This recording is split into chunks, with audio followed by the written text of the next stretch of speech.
Bennett, yes, I am. Right, can you let us in? Yeah, I've got my little girl with me. Right, best you wait in the car then, yeah?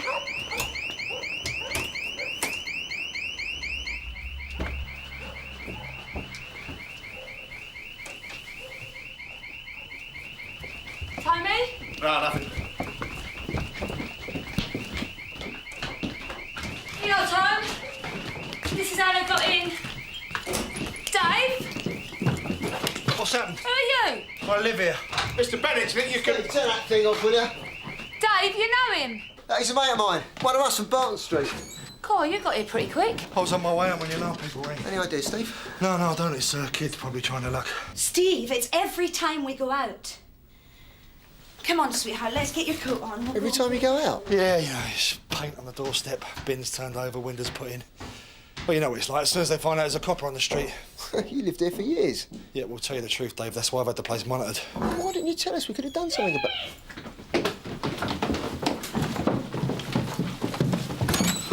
Steve, look. Look what they have done. And there was a picture in here of when she was a bridesmaid. Oh, no way. It's here by her bed. Steve, they have been in her room! Someone has been in Anna's room! Don't worry. We'll have them.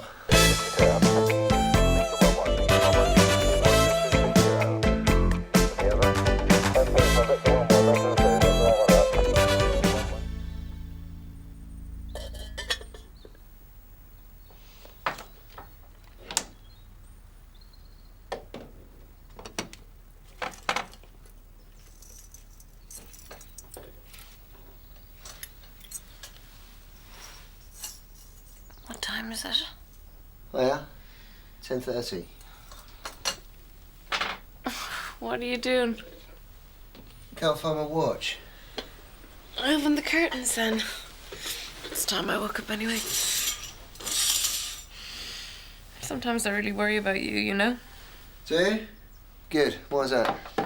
Look at your wrist, you idiot. Yeah, well, late night, wasn't it? Hey, you still on for that special dinner you promised? Yeah, I've been thinking that we're both on lates, aren't we? It's going to be 10:30 till we sit down to eat, isn't it? At the least. I mean, I was wondering if it might be better to leave it for another night, when we're on Ellis. Make it really special. You were pretty keen last night. All right, perhaps a pizza. Or a ruby. We haven't had a curry for a while, have we? Yeah, but we don't have to be up early tomorrow, and I was really looking forward to it. All right. All right, the full works. Candles, gypsy violins, you name it, you got it. Good, that's settled then.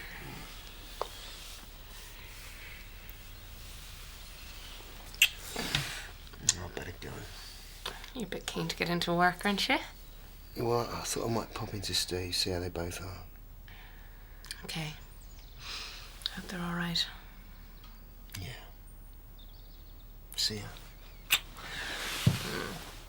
Tonight. What about the other incidents? Well, there was paint on the doorstep and a smashed window, the same one twice. And that set the alarm off? Well, nothing was reported. OK, check the monitoring station and see if there's a pattern. Then you better go through Steve Bennett's case files and draw up a list of possible suspects. Oh, and listen, whatever support Barton Street offer, this is still our case, and that's the way I want it to stay. Is it understood? Yes, good. Mr. Brownlow wants a quick result on this one. He always does, sir. Oh, and Mannion's on his way over. Even better. Very handy. Quite an expert, aren't you? Yeah, well, I've learned to be. There you go. Thanks. You sure nothing was taken last time the window was broken? No, nothing. Shelley should be back in a minute with Anna. It's them that I worry about. Yeah, I mean, I can cope with this, you know, but... It's like, why them? Why you, Steve? Oh, I don't know. It's like I said, it's probably kids. Kids? What, going into Anna's bedroom? Taking a photograph, graffiti on the walls? That's not kids, is it? There's someone with a crutch, Steve. What you got coming up? What's a court? Well, there's a mugger, did a couple of old ladies. Possibility? No, it's just a smackhead. Anything else? Well, not that I can think of. Hello, love. Hello. Hello, Uncle Dave. Hi, yeah. You all right? What do you think? Every time I go out, I dread coming home. Hi, Dave. Here's your juice, sweetheart. It's going to be all right, love. How? It won't be until you... Has there been another... No, I just popped in to see how you both were. Well, as you can see, we're fantastic. Come on, don't be like that, love. Go and watch your video, Anna. Dave's on a case, he'll have it wrapped up in no time, eh? Yeah, it's obviously somebody with a grudge. It's just a case of wading through all Steve's arrests over the last few months. It shouldn't take too long. Yeah, that's right. Steve. Do you fancy a drink? Yeah, OK. It's going to have to be a quick one, though. Shelley be all right? Yeah, no, she'll be fine. Fine.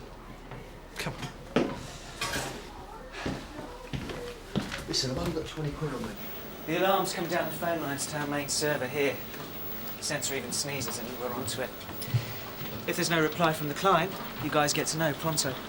Yes, we have seen these places before. Could we get Steve Bennett's info on that? Yeah, sure. We like to think of ourselves as working in partnership with the police. There's a lot of you guys signing up for this service right now. And that's because you know it works. 2 alarms before last night. Window sensors, yeah? So why didn't we get to hear about it? We had the all clear from the client. As far as we were concerned, they were false alarms. So why do you think Steve didn't let on about this before? I don't know, professional pride? Either that or he knows who's doing it. Okay? Thank you very much. You've been a great help. That's what we're here for. Thanks. Cheers. What else you had lately, then? Shoplifter, drunk driver, car theft. Not knowing to do this, though. You must have some ideas. If I did, I wouldn't be sitting here, would I? What did Shelley mean? About what? Well, she said it won't be all right until... Until what?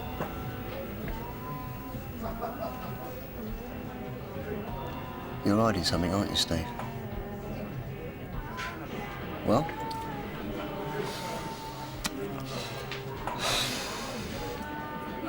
You've been playing away, haven't you? What the hell makes you say that? Because if it was something to do with work, you would have reported it. You have, haven't you? No. Yeah, I have. But it's over now. Oh, it looks like it. Look, Dave, things haven't been a bed of roses between me and Shelley, especially since Anna was born. So? So, call it the 7-year itch. Bit of excitement, forbidden fruit, I don't know, you know. Danger. Well, you got that, haven't you? Who was it?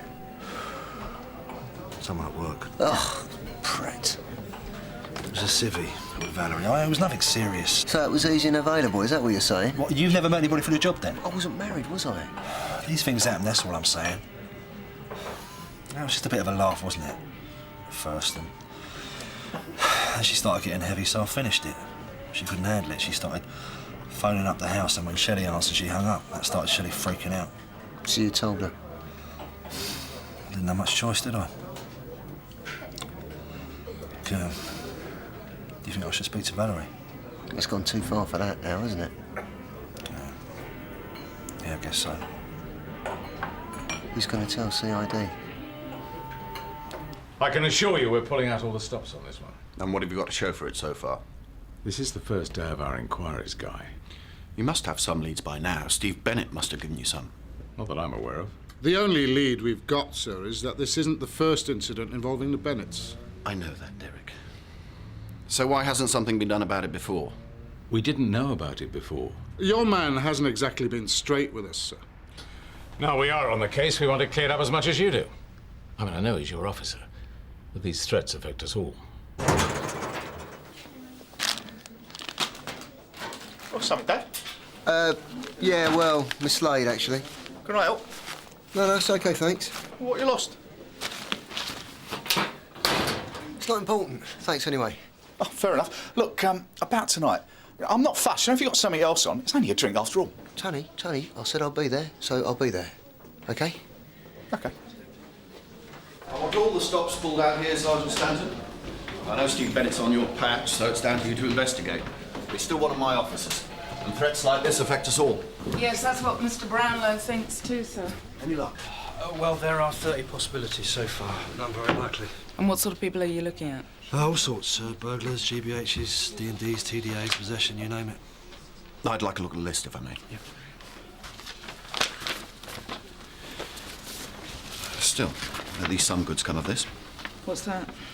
We found out what's been troubling one of our best officers lately. Sergeant Stanton. Maybe you should start here. Who's that? It's an old friend of mine, Valerie Cruikshank. Nobody's forcing you. No? It's only one night. Well, we had plans. Or I did. Oh, yeah? Oh, just a quiet meal, that's all. Well, look, just come for one, show your face, and then get off for your romantic evening, can't you? Yeah. I suppose I could do that. I was going to cancel the whole thing. That's a good idea. Jen, it's me. Yeah, can I come in for a quick word? Valerie Cruikshank? Yeah? Dear Stanton, Sunhill CID. I'd like to ask you a few questions.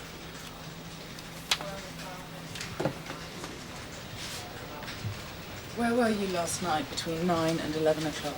At home. And was anyone with you? Yes, my boyfriend. Or fiancé, if you must know. I see. Could I have his name and telephone number, please? Whatever for? You've worked at a police station. You know the drill. How do you know that? Yeah, can you tell me what this is about? We're conducting inquiries about a police officer at Barton Street. Steve Bennett. Have you seen him lately? Not since I left. Has something happened to him? Someone may be threatening him and his family. And you think that could be me? He said you called his house a few times. You put the phone down. When Shelley answered, yeah. What else was I supposed to do? Why did you call him? I just wanted to see how he was doing. Well, okay, I wanted to hear his voice. But I didn't harass him, if that's what you're suggesting. I'm not suggesting it, Valerie. He is. Steve? I don't believe you. It was all over months ago. I really liked him. But deep down, he loved his wife. It just took us a while to realise that. Both of us. But I can tell you now, it's over and done with. Finished.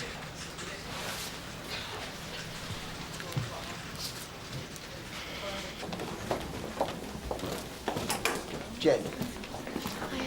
How are Shelley and Steve? Right, CID are into it. And? Well, it's not exactly a good advert for marriage, but... So what's this about? Just thought you'd run through the menu with me? Well, no. Champagne and oysters should do it. The thing is, it's Tony Stamp's birthday. And you thought you'd bring them with us? Well, they're all going down the pub. Right. And you want to go? Well, I just thought we'd drop in on the way to the restaurant just for one, eh? We are just talking one drink, aren't we? Yeah, I promise, just the one. Yeah, wherever heard that one before. Straight up, Jen. 340 from Sierra Oscar. Can you go to 4747 Wellbank Road? See Shelley Bennett, re-information. Yeah, received. And Shelley? Yeah. I'll pick you up after work, yeah? Yeah. Yeah, you do that.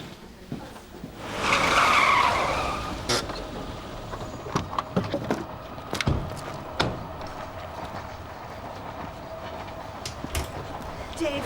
What happened, Shelley?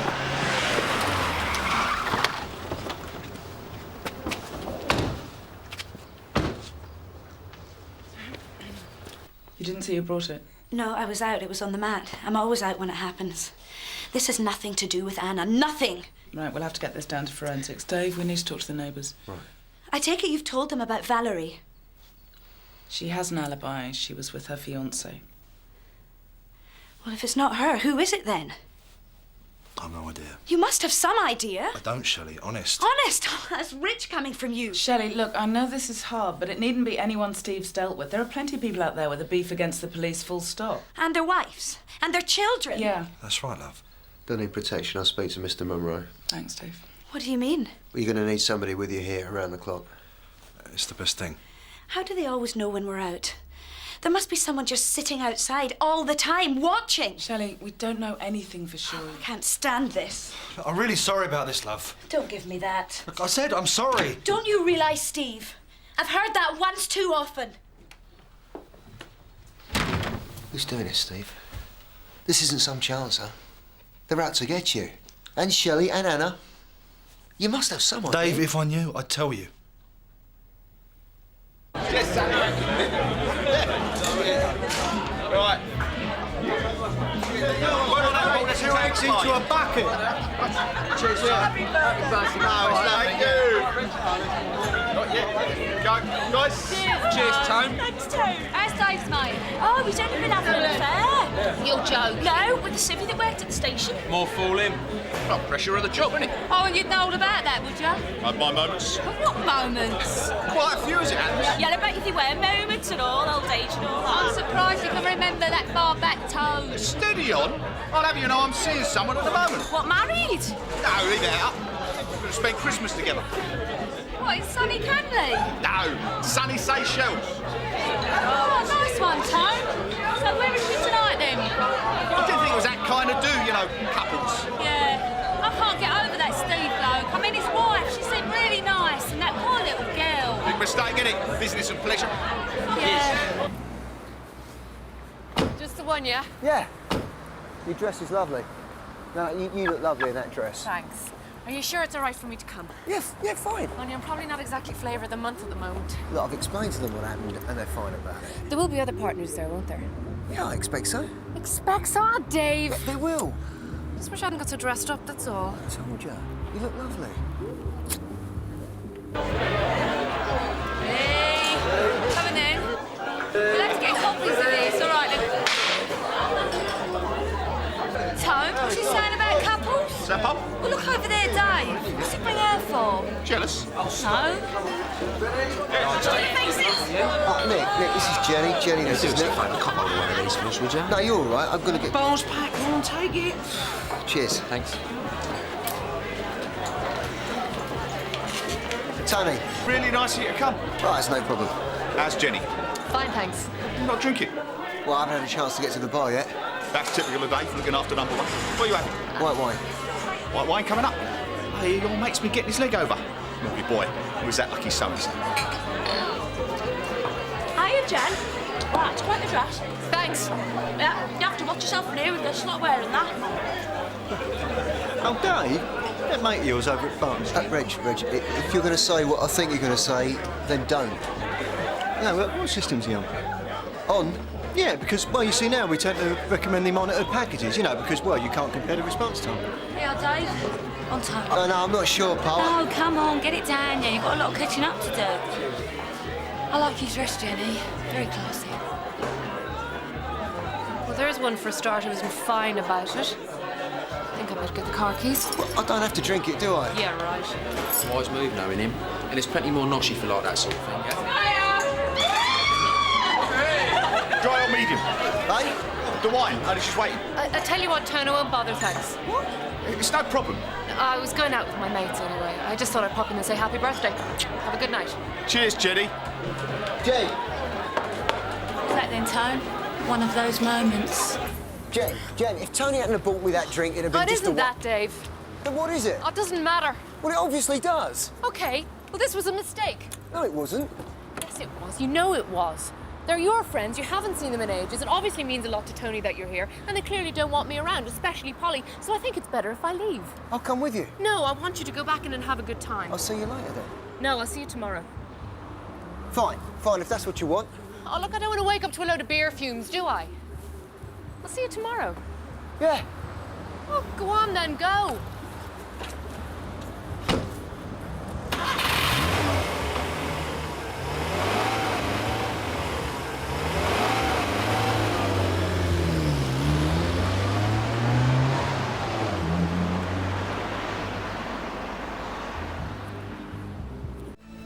Came this morning. It's getting worse. Did you see anyone?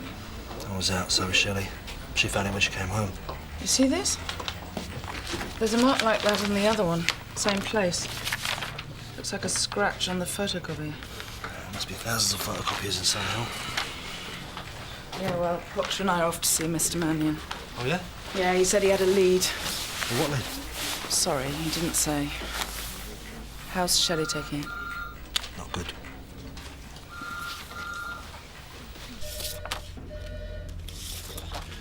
Terry dug these out. They were taken about 5 years ago. As you'll see, there's some similarity. Whose place was this, sir? Billy Freer, a former PC here. And who did it? Dougie Davis, no less. Should I know him? He's inside now. He killed a security guard in a bank raid on our patch a couple of years ago now. So all this happened to Billy Freer before the bank raid? Evidently. Apparently, Billy was appearing against Davis on a robbery charge 5 years ago. After being put through that, he retaliated, and Davis got off the charge. You were on that case with Billy, weren't you? I did a few obbos, sir, like the rest of us. But nothing Dougie Davis could have known about. Anyway, why now? What about his sons? No, that's finished with now, sir. Sorry? Oh, it's just a couple of kids. I did them for TDA. I caught them dumping a car at our end of Canley Fields. And has it been to court yet? A month ago. They got a £300 fine, that's all. How do they respond to that? They were laughing about it. Well, I mean, this is some coincidence. Don't you think their father, Dougie's, got to be involved? Dougie's a nutter. With a grudge against the police. Yeah, but from inside. He'll still have friends, and we know he's got family. Check it out. But what about Shelley and Anna? What if he gets to them, especially Anna? I mean, that's what he threatened to do with Billy Freer's kids. He went after the kids. Talk to Billy Freer first. He'll give you the background.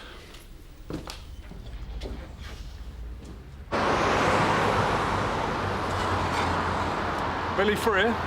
I'm Gia Stanton. This is DC Proctor from Sunhill CID. Could we come in for a minute? Yes, certainly. Better than pounding the beat, eh?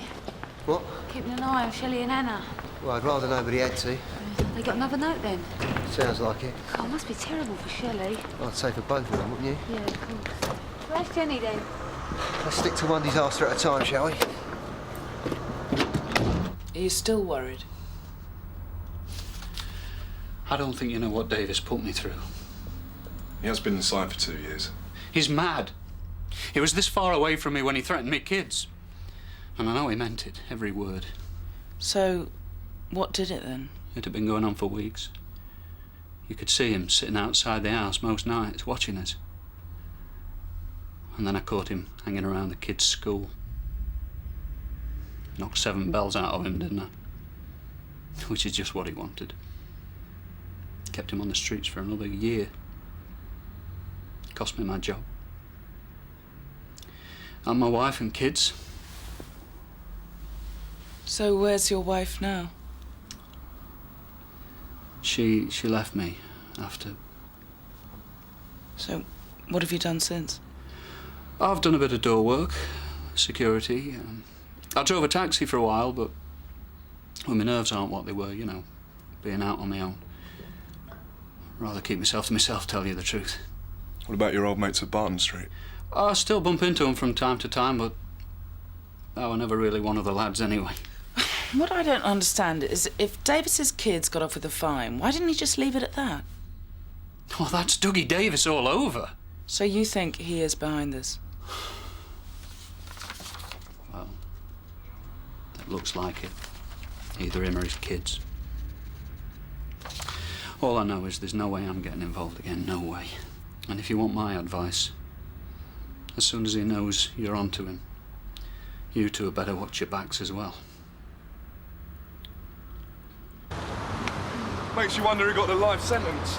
Poor bloke. When are we seeing Dougie Davis? Well, no time like the present.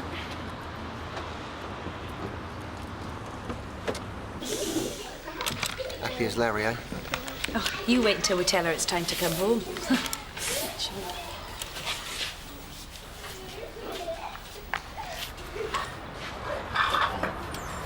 Shelley, you can't think of anyone who might be doing this. No. No one at all? No one who might bear a grudge? Dave. So now I can go. I've decided to move out. What? A friend's offered me her place. It'll be a lot safer. So you can't give in to these people? It's not a case of giving in. I don't want to be there anymore. I mean, this is just the last straw. Having to have a bodyguard for me and my own child. You're talking about moving out permanently? I'm not sure. What about Steve? What's this going to do to him? There's not much between us anymore. It isn't because of this woman, is it? Well, it didn't exactly help. Look, he knows he was stupid. Dave, do you know what hurt most? Not even realising. Because he was hardly ever home anyway. That's because of the job, though, isn't it? No, it's not. It's more than that. It's his life. He's at his happiest when he's at work, or when he's out drinking with his mates from work. That isn't true. It is true, Dave. They can get through to him a lot better than I can. I have tried to join in, and when I do, I still feel excluded. Well, speak with him then. He's never there, Dave. And when he is, he's not there for me or Anna. It's like he'd rather be somewhere else. And to be quite honest, it's getting so I feel the same way. Shell, this isn't the time. I'm sorry, Dave, but it seems like the perfect time to me. Mummy, I've got a picture for Daddy! Oh, Anna, that's lovely. Mr. Davis, I'm dear Stanton, this is They Deakin. told me you were coming. You didn't mention what it was about, though.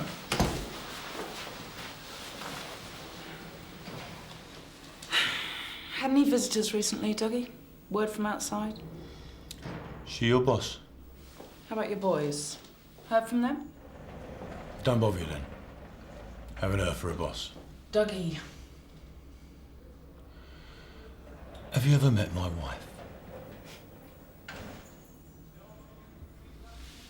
I've done some terrible things, you know, to people. Well, you've read the files. I mean, that poor bastard they put me in here for. Shocking, really, if you think about it. But you know, since being in here, the one thing that wakes me up at night is sweating. It's her. Honest to God, it's the sound of her voice. But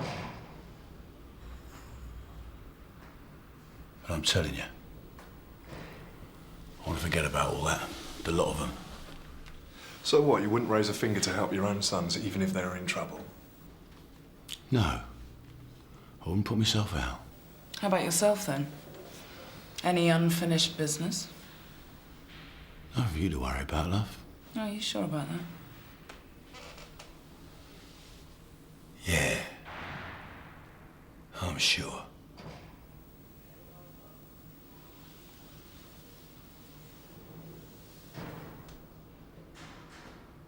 So, what's all this about then? An officer at Barton Street's being harassed by someone. Yeah? Yeah. And the MO has a startling similarity to what you did to another officer at Barton Street 5 years ago, Billy Freer. Never! You want me anyway? It's the same MO, and it was this officer that arrested your sons a few months back. So it's got to be one of them, or else you've put someone up to it. Well, I'm sorry, Sergeant, but you're barking up the wrong tree. So you've no idea who's responsible? I didn't say that. So you have? Yeah.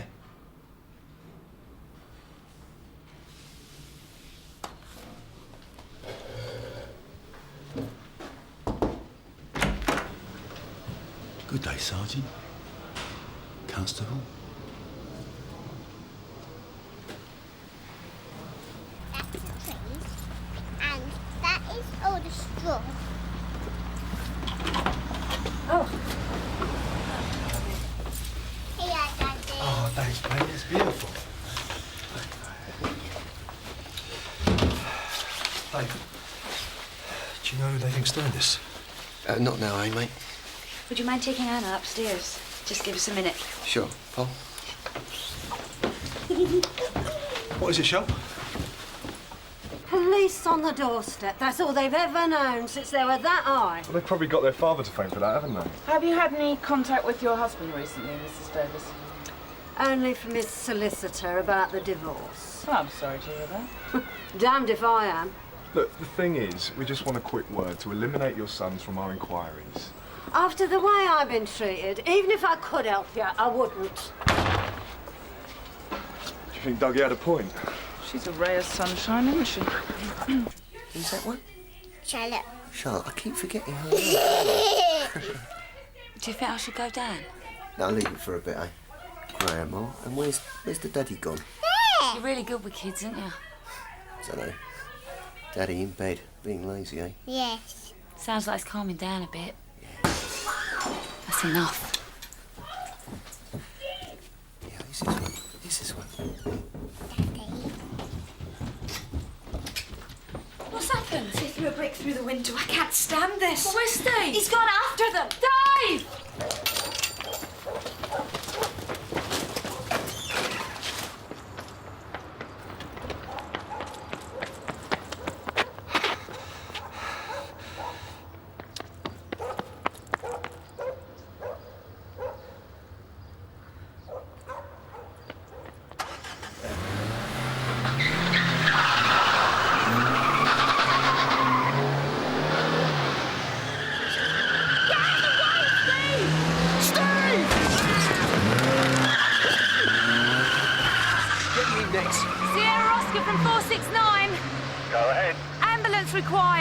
Street. RTA failing to stop.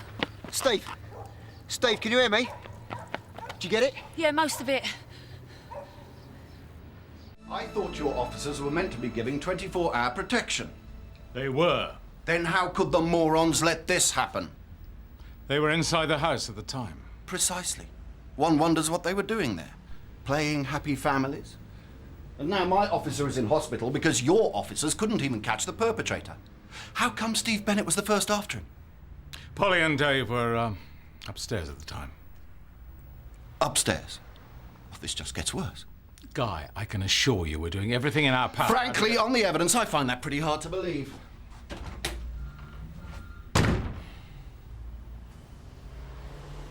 Yeah, same place the Davis boys left the last one. M483BVW. Seen this? Better do an index check. I don't know, Tom. Maybe they really are that stupid. You think he'd have known better, wouldn't you? Well, I guess he was pretty wound up. I've just been to see him. He's still a bit groggy. He'll be back from X-ray soon. Do they think he's broken anything? No, they don't think so, but they're going to do an X-ray just to be sure. Hello, Anna. How are you, gorgeous girl? Right. You should have seen Dave with her before. I have. Listen, Shell, I'm really sorry. This must be a nightmare for you. Oh, no. You get used to it after a while. Jane, I won't be a minute, Paul.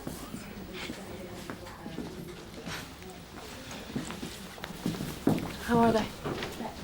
Pretty bad. Lots of problems. Can't make it out. Still, she knew what he was when she married him. What do you mean? Well, it sounds to me that half the trouble's down to the job. And the other half?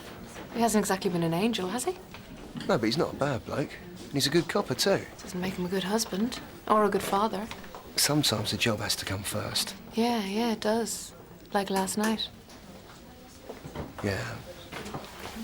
Yeah, I'm sorry about that. I made a pig's ear of it. Yeah, you did. But don't worry about it. Thanks. I'll see you tonight, yeah? Yes, please. Pick me up after work, yeah? Okay. Could you come to the house with us? Of course, yeah. It shouldn't take long to pack. Dave, we're going to go and sort Shelley's things out. Yeah? Yeah, and then she's going to go and stay with a friend. Right. Dave, we've said all we've got to say. What, was Steve still in here? The doctor said he'll be out in a couple of hours. He'll be fine. Fine. I'm sorry, Dave. I know what Davis was going to do to Freer's kids. Could you stay with him? Supposed to be protecting him, aren't I?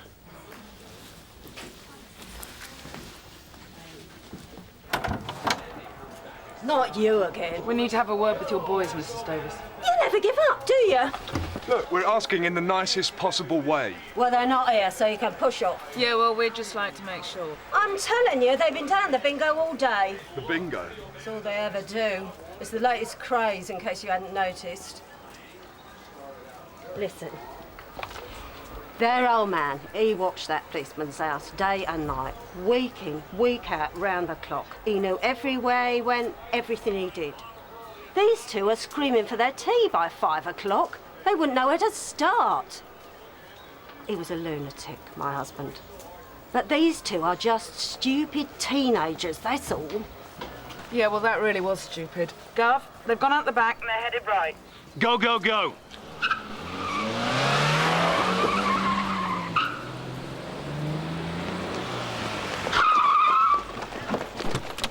Hey, come here! Let go! Leave him alone! He ain't done nothing! Calm down, all right? Tony, get the other one!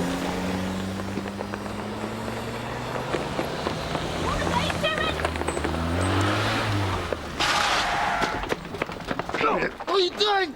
Get off me! Calm down. So you got her? Barton Street. You're a bit out your way, Terry. Yeah, all yours, Tony. Thanks. Saves a lot of trouble. What are you arresting him for? Criminal damage. Hour or so ago. Ah, well, I got some bad news for you then. We've been watching those boys all day. Where have they been? Playing bingo. And then they came straight home.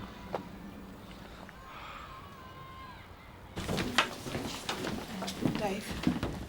Sarge, what are you doing here? Look, you go for refs. I'll wait for Steve and take him home. Oh, thanks, Sarge, but I'd rather wait. Oh, well, suit yourself. You okay? Yeah, fine, thanks. Look, if there's anything I can do, you've only got to ask. Yeah, thanks, Sarge. Right. I'll be off then. Well, actually, there is something, Sarge. Look, you won't mention this to anyone, will you? Oh, no, not if you don't want me to. No, I don't. I really don't. If you propose to somebody, do you actually need a ring? I don't know. I mean, I've never thought of proposing to anyone. Don't tell me you have. No, look, seriously, I really wouldn't know. No? I've never been proposed to. I'll see you later. Yeah. I'm sorry, Guy. I don't fully understand. What, exactly? Why your men spent half a day at the bingo hall? They were tailing the suspects. Our suspects? Our case? I'm aware of that. So? So it's perfectly obvious they were acting on their own initiative. And they weren't prompted by you? I don't intend to repeat myself. Then why did they get involved at all? Clearly, they were acting out of loyalty to Steve Bennett. Well, you could explain that to Mrs. Davis when she makes a complaint for harassment official. Oh, Mrs. Davis would say anything that came into her head so long as it damaged the police. Mrs. Davis is merely telling it as it is. 2 police stations harassing her and her 2 sons. You are going to discipline the 2 officers concerned, aren't you, Guy? Of course. Good.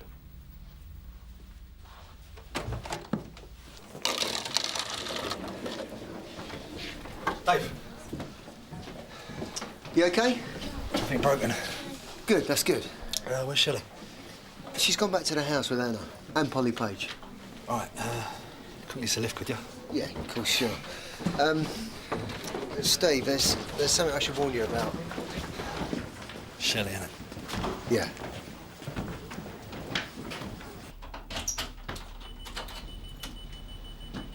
Shell? Shelley? What's the code? 3296. Anna's birthday. What did you drink? What's that? You don't want to know. What have you got? Nothing. Marvellous. Excuse me, I'm going to go and get changed.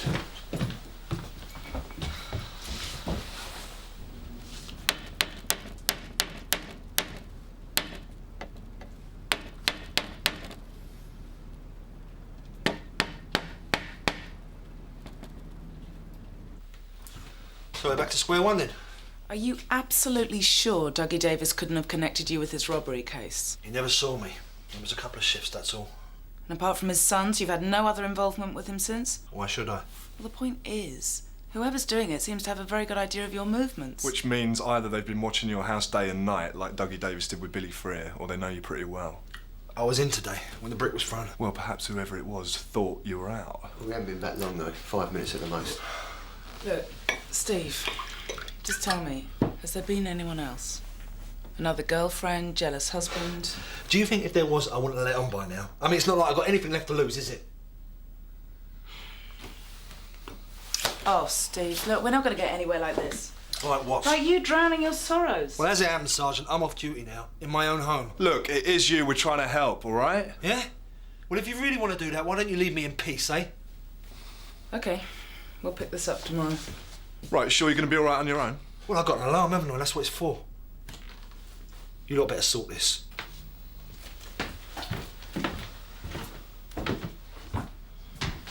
Dave, do you mind sticking around? Grab a beer, anything. I just want to get out of here. Yeah, sure. I just need to make a phone call. Thanks, mate. Look, Jez, I'm not asking whether it's probable. I'm asking whether it's possible, technically. Well, sure, you could call up the system in the house, check whether it was armed. Yeah, and if you did that often enough, you get a pretty good idea of the hours people kept, when they were in, when they were out. Yeah, but that's just not going to happen, is it? Yeah, but it could happen, though, right? Theoretically. Right.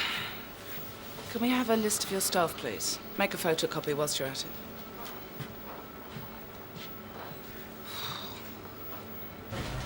This is a nice girl, Jenny. She really is. Be careful, though, eh? What do you mean? Nurses, you know. What's wrong with nurses? Nothing, no. I mean, you know, shift work. They're never home when you are. And you worry about the doctors, patients like you. Are you winding me up or something? Sorry. You're not seriously thinking of packing a job in, are you? I've lost my wife and my kid. What difference? You got to stand and fight, Steve. You can't give in to it. Not like Billy Freer. Yeah, maybe. Sorry about the delay. Look, I've just got to say, right, all our people are security screened to national standards, and let me tell you, they're tough. I'm sure they are. And copy, yeah? No scratch mark. I mean, you'd have to be out of your mind to try and pull something like that. But our guys, they're hand-picked. Ex-Navy, ex-police force. Freer, William Robert, computer operator. You're joking. He's one of our best guys. Was he here last night? Yeah, he did 12 till 12. But he's not here now? No, he just left. Right, is he on the system? At home? We all are. Do us a favour, check if he's in. What are we saying here, Sarge? What we're saying, Tom, is that Freer sat here, waited till he knew Steve's alarm was on, nipped over there. It's only 5 minutes away. Yeah, except one time he'd already left here, so he didn't know Steve and Shelley had just got in. Yeah, maybe. Obviously, he's been framing the Davises from the start. He had every motive, and let's face it, we fell for it. Yeah, but what about Steve? Why pick on him? He had to use someone.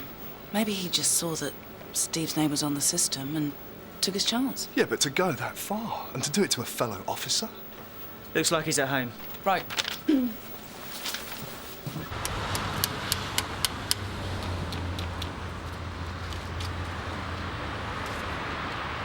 Well, if he is in there, he's keeping pretty damn quiet.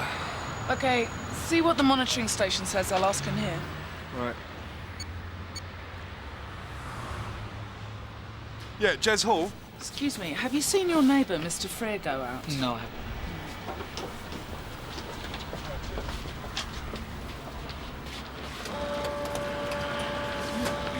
Yeah, the alarm went on about 15 minutes ago. Right, we'd better get round to Steve's. Right, I'll phone Dave Quinn and let him know Freer could be on his way round. Well, at least we know one thing for sure. He's our man, all right? Now, what about you and Jenny, then? What about us? Love, is it? Nothing wrong with that, is there? No? Oh, come on. Some people do manage. Even coppers. Yeah, of course they do. Dave Quinlan? Tom, what's happening? Right, look, we're just round the corner. We'll see you when you get there. It's Freer. Billy Freer. He's been working for the alarm company. You mean he's the one that's been... Tom thinks he's on his way to your place. Come on. But why? Billy was a copper, for God's sake. Was a copper? I never done nothing to him. It was the Davises he was after, not you. Hang on, wait. It's Anna that he's targeting, isn't it? I mean, what if we know Shelley's moved out? But Freer doesn't know where they are now. No, Shelley's friend, she's a keyhole, and that's where they rang. That's where they rang the other night when he broke in. Who? The alarm people. Freer's got her address, Dave. We got to warn him. We got to warn him before he does something to Anna. I'm going to kill him. Steve, give me the keys. Let me drive. If he's laid one finger on them, even if he hasn't... Well, what are you going to do? You're going to have a pop at him, are you? Like him and Dougie?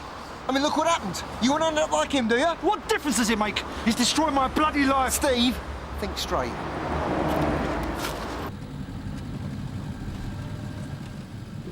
Where the hell are they? Dave said they'd be here first.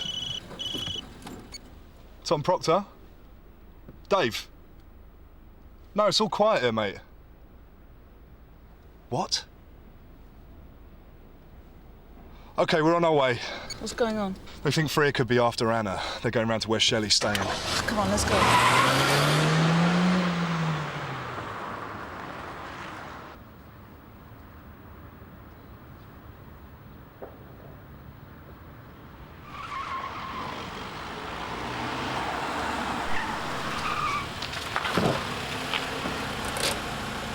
There, it's him.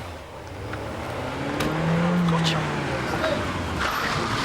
Get out! Get out of the car, you bastard! I wasn't gonna hurt you! That's my family! I wasn't gonna hurt you! I was just watching him! What, my wife? My car, you bastard! No! I've never done nothing to him! Right! Billy Freya, I'm arresting you for threats to kill. You do not have to I say wasn't anything, but it gonna may hurt him. harm your defence if you do Come not on, I wish to wasn't make gonna hurt question him. something which you later rely on in court. Anything you do say may be given in evidence. Steve! It's all right, love. It's all over. It's all over now. Yes.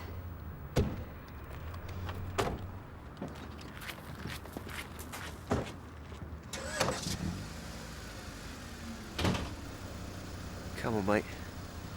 I'll take you home. Home.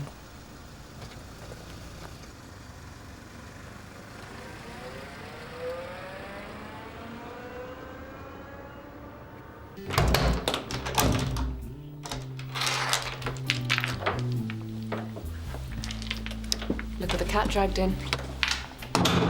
You look wrecked. I am. Look, I just came round to say goodnight. Is that all? Yeah, I don't think I'll stay tonight, Jenny. Why not? It's just, Is it Steve? you don't know half of it. It's... Hey. Might do the same job, you and Steve, but you're very different men. Are we? Yeah, you are. Tomorrow, yeah. Tomorrow. Did you find what you were looking for? Hey? I've been doing some spring cleaning. Hoovered under the bed for a change. Jen, I don't know what you're talking about. I found your watch. Yesterday morning.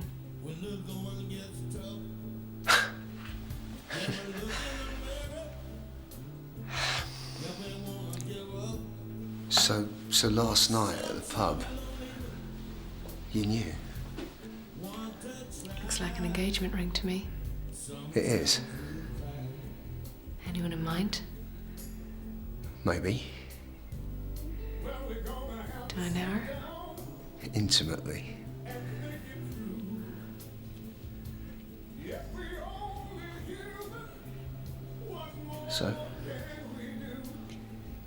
So what are you saying? Yes. I'm saying yes.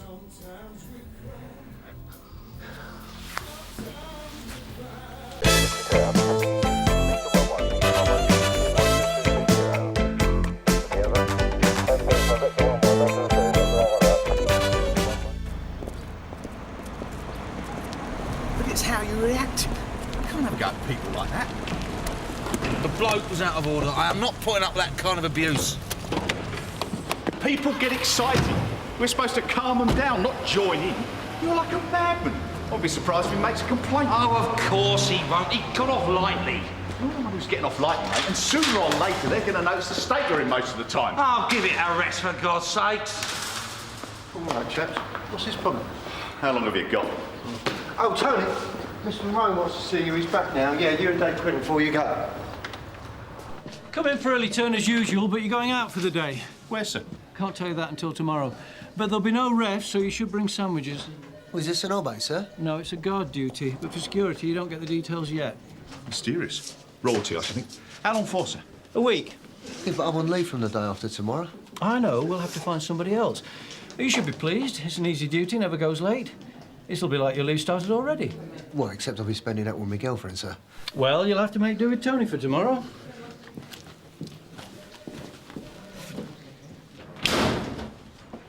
My prayers have been answered.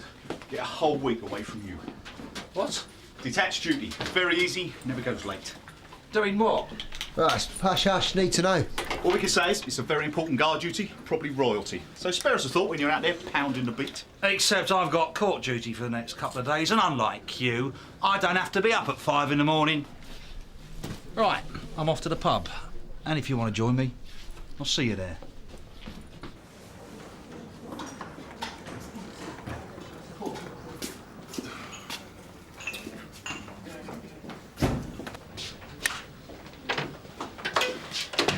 Sarge, have you seen Jim? No, he's gone. Oh, no, we were meant to meet in the canteen. We're supposed to be going through our evidence together for tomorrow. Oh, yeah, I saw the DCI come back from court at lunchtime. How's it going? Well, the jury knows that Shelley's idea of Foster was a bit shaky, but Meadows reckons she did pretty well. But that bastard's sitting there with a smug smile on his face. I would love to see him get sent down. Yeah, wouldn't we all? You know, I've interviewed a few. He's a real animal. Hey, boys, I don't know where Jim is, do you? Give you one guess.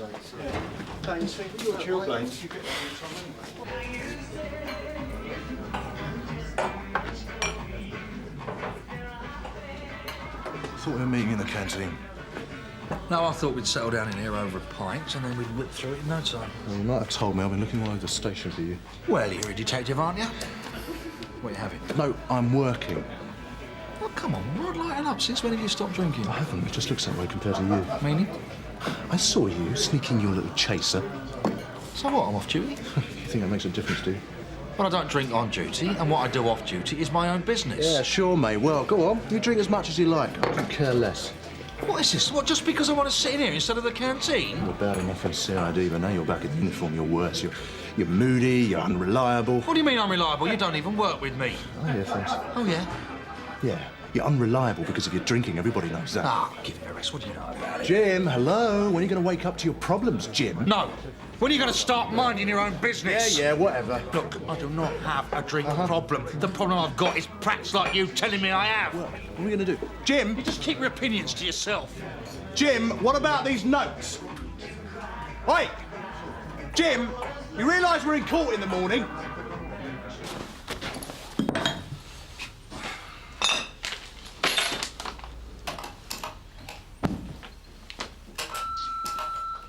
This is Richard Corley again from Waybank Properties. Mr. Carver, if you have in fact paid your overdue rent in the last couple of days, please forgive my call, but if you haven't, we really do need to discuss you settling the outstanding sum, which is now the equivalent of 3 months' rent. Perhaps you'll call me as soon as possible on 0171 515 7191. Yeah, bollocks. Hey, Mickey, it's Jim. Look, you up for a drink later? Yeah, too right. Look, some of them are going to be down the boat later. We could go to a club afterwards. I can't believe you've not been tuning on mayo. You know, I hate it. Dave, I'm not your mother. I can't remember all your little likes and dislikes. Well, what are you having? Egg and bacon. Ah. The answer's no. All right, you two. Make your way to this address. It's the area warehouse where they store all the drugs that get seized. Well, what are we going there for? Oh, when they're no longer needed as evidence, they get taken to an incinerator somewhere to be destroyed. That's what you'll be doing. Destroying them? Escorting them whilst they're on the move. How often does that happen? Well, I should think it depends on how many drugs they're holding. There's going to be a fair amount of sitting around. Oh, good. They don't decide to move the drugs till the day before to keep it secret, so you're on standby. Well, is that all it is? So all he's got to do all week is sit around and do a bit of driving? It looks like you chose the wrong week for your leave, Dave. I'm glad to see you remember the sandwiches. Yeah, brilliant. Yeah, why didn't you get 2 egg and bacon? Marvellous, isn't it? What's that? You lot are out there dossing about all day. The relief goes 3 down and it's all the more work for the rest of us. Why 3 down? Jim Carver's in court for a couple of days, isn't he? Oh, yeah. He's up for drunk and disorderly. Well, the problem's Shelley. You see, we've got a key witness there who's managed to blot out the details of the assault. No, I can't say I blame him. God's gift to Foster, though, his defence barrister. Well, even at the time when I took Shelley's statement, she seemed a bit muddled. That's how very promising, is it? No, I still think we're in a very good chance of getting a conviction. It's an emotive case, and the jury would have felt sympathy for Shelley. It's been an ordeal for her, what that bastard did. So who else appeared yesterday, sir? At first it was medical and scientific evidence, then after lunch it was the old man, you know, Foster's neighbour. And he did very well. So if you and Jim can put Foster in the right place at the right time, wearing the right clothes for the assault, I'm still very confident. Well, roughly the right place and approximately the right time. It's just a shame we weren't actually there to stop it. Yeah, well, that's past history now. What's important today is that you're on the ball. Have you been through what you're going to say? Yeah, it's just a few points to check. Well, you haven't got a lot of time. I'm talking of Jim. Where is he?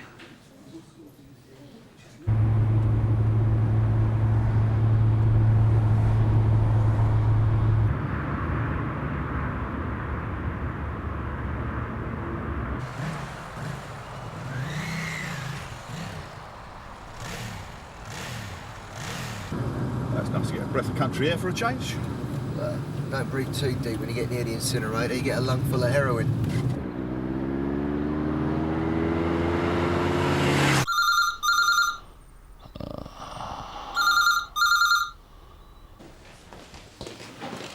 Still no answer. This is getting ridiculous. Well, he must have already left. Oh, I don't know. And the way it's been lately, I've got a really bad feeling about this.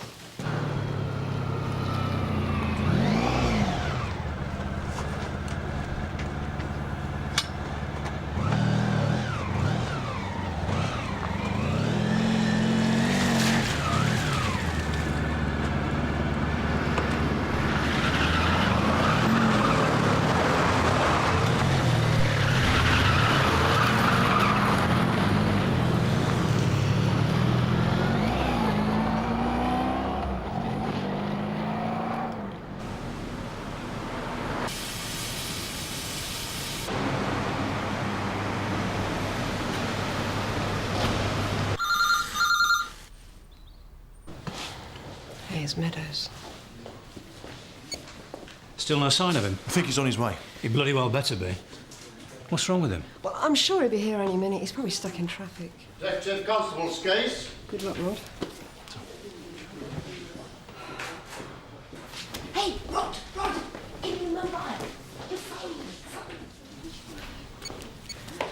Come on.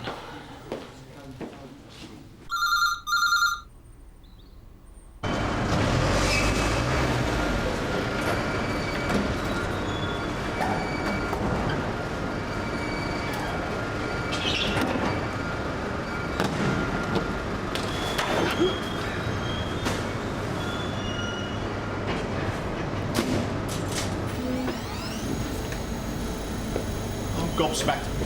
Had no idea all this existed. Got to be discreet, haven't they? This isn't the only one either. We've got several other places. So, what do we do now? We just watch while they unload the bags, put it in the incinerator, and then we can head back to the warehouse. Hey, Tone. Think what you get for that lot.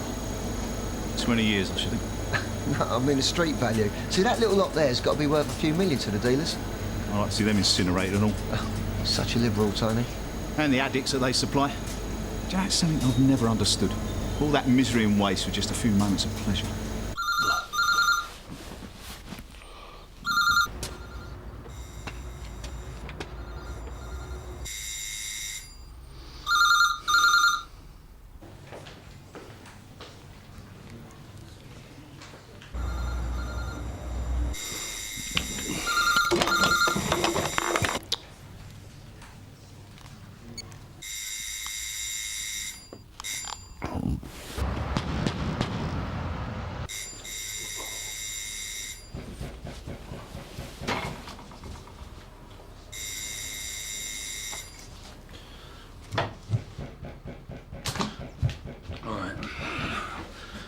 All right.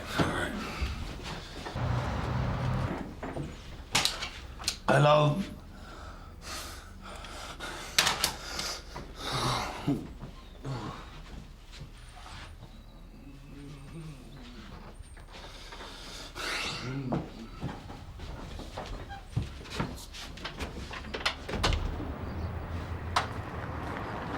Jim! Oh, he's in here. Sergeant Ackland sent me. You're supposed to be in court. Hold on. DC Skate, you told the court earlier that you and your colleague, P.C. Carver, had seen my client in Canley Park on the same afternoon that Miss Edwards was assaulted there at 3:30. What did you see him do? Well, he wandered around, sat on the grass for a while, and then he spent some time near the bushes on the edge of the park. You also said you saw him leave Canley Park at 3 p.m. What did you see him do then? He then went into the Moon and Sparrow pub. That's about 50 yards from the park gates. Did you follow him in? No, my colleague, PC Carver, went in alone so that Mr. Foster wouldn't recognise me. I had to repark my car and also phone the station. When was the next time you saw him? 4:15, at his flat. So between just after 3 and 4:15, you did not see my client? No. This all took place on a Saturday, didn't it? You remember what the weather was like? Yeah, it was sunny, I think. So on this sunny Saturday afternoon, my client took a walk in his local park and then visited a pub. That's all you saw him do, DC Scase? Yeah. DC Scase, would you tell the court what happened between the time you saw my client go into the pub and when you saw him next at his flat? PC Carver came into the car park at 3:20 and he said that he'd seen Mr. Foster leave the pub, but by the time he'd followed him out, he'd disappeared. You told the court that you and your colleague then split up and spent the next hour or so searching for Mr. Foster without success. Did you search Canley Park? No, I asked PC Carver to. I then patrolled in the car and also checked some of his other known haunts.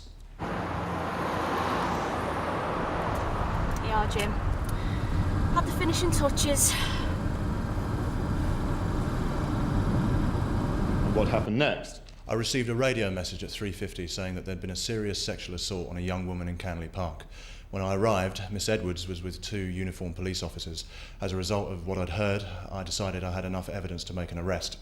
Remind us of the description Miss Edwards gave of her assailant. Yeah. She said he was wearing a white England football shirt, navy blue tracksuit trousers and black trainers. So what did you do? I then went with PC Tate to Mr. Foster's flat. His front door was answered by Mark Perry, that's his flatmate. He said that Mr. Foster was in the lounge watching football on television. I then arrested Mr. Foster and cautioned him. Did he say anything? Yeah. He said, "What's all this about? I ain't done nothing. I've been here watching the match." And what was he wearing? He was wearing blue checked short-sleeved shirt, blue jeans, and he had bare feet. Thank you. Oh, that's it then. Come on then. Thank you very much, sir. All done, boys. Shall we stop for 11's down here? Past that lovely little place doing breakfast, just down by the river. It take us 5 minutes to get there. Be nice, but they're a bit fussy. Got to get straight back to the warehouse, I'm afraid. Well, then what? Then we hang around till 1:30, and you guys get back to Sunhill for 2. It's all go, innit? Thought this was supposed to be an easy duty. Don't tell me he's not here yet. He's on his way. I've sent Cass Rickman to wake him up. I can't handle this stress. I'm going to start smoking again. How'd you get on in there? Yeah, I don't know. I think I did all right. The best I can do is place Foster within 100 yards of the attack, wearing the right clothes. The trouble is, it's 25 minutes before it took place. It's those lost minutes that are going to do us. The judge is listening to submissions from the defence. He's sent the jury out. What does that mean? Don't worry, Rod, you did fine. All we need now is Jim to... He's here, isn't he? Not as such. What? Well, where the hell is he? He's on next. He's on his way to be here any minute. You've heard from him? Well, I phoned the station. He rung in to say he was stuck in traffic. Sir. Where the bloody hell have you been? I'm sorry, sir, I overslept. There's no excuse. Look, I really am very sorry, sir. Oh, so that makes it all right, does it? Well, with this medication at the moment, sir, one of the side effects is it makes me sleep heavily. I just didn't hear the alarm. That's pathetic. You know how important this trial is? Look at the state of you. You can't go to court looking like that. He'll have you in contempt. No, sir. Can I, go to the loo and tidy up before they call me? Yes, you can. And get a move on. I'll go with him. Stuck in traffic, indeed. You're out of your mind. You what? I can smell it on you, Jim. You stink of it. Right. When did you have your last drink? 6 o'clock? 7? Don't be daft. Jim, you cannot go in there pissed out of your head. They're going to crucify you. I'm not pissed. Yeah, but you're hardly sober, are you? Look at you. Aren't you ashamed? You're a mess. Look, I overslept, all right? We all do it. Yeah, but most people can be woken up by a phone call, but not if they're still out of their head from the night before. Look, I don't need this now. Just leave me alone. Jim, listen to me. You cannot give evidence like this. You're going to jeopardise the whole case. All right. Here's what we're going to do. I'll tell Meadows that you can't appear, that you're ill. You bloody Tarrant! Hell you! Look, I'm all right. I am all right. Look, I've given evidence hundreds of times before. I'm a pro. I can handle it. Don't do this, Jim. Look, make yourself useful. Go and tell Meadows I'll be out in a sec, all right? Please. See yourself.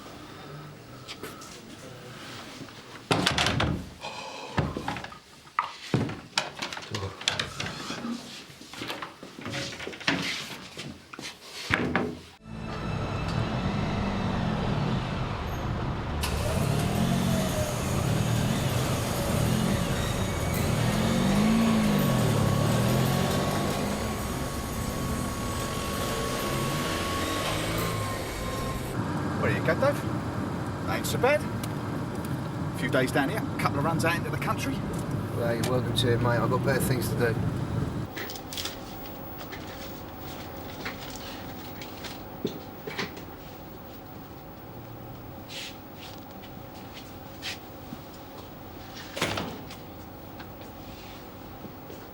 All right, lads? Yeah, you all right, mate? Yeah. Come on, Vern. Get the kettle on. All right, Al. We haven't met, gents. I'm Vernon Liggett. Anything you want, just ask me. Like what? Well, there's not many home comforts, and if you're down here for a few days... No, I'm just down here for today. Deserting us, Dave? No, I'm taking some leave and spend some time with my girlfriend. Quality time. Yeah, tell you what, Dave. They've got some of that ecstasy in the drugs cage. I'll get you a couple of bags. Might liven things up a bit.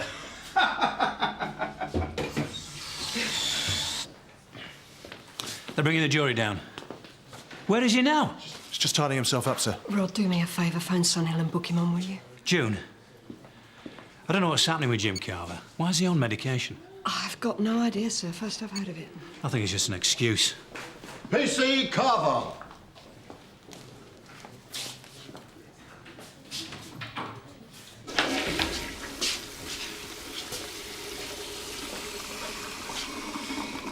Jim?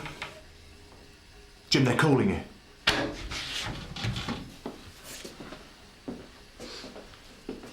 You've been at it again, haven't you? Look, I'm going to tell them that you're not well. It's all right, they can adjourn till after lunch. Jim!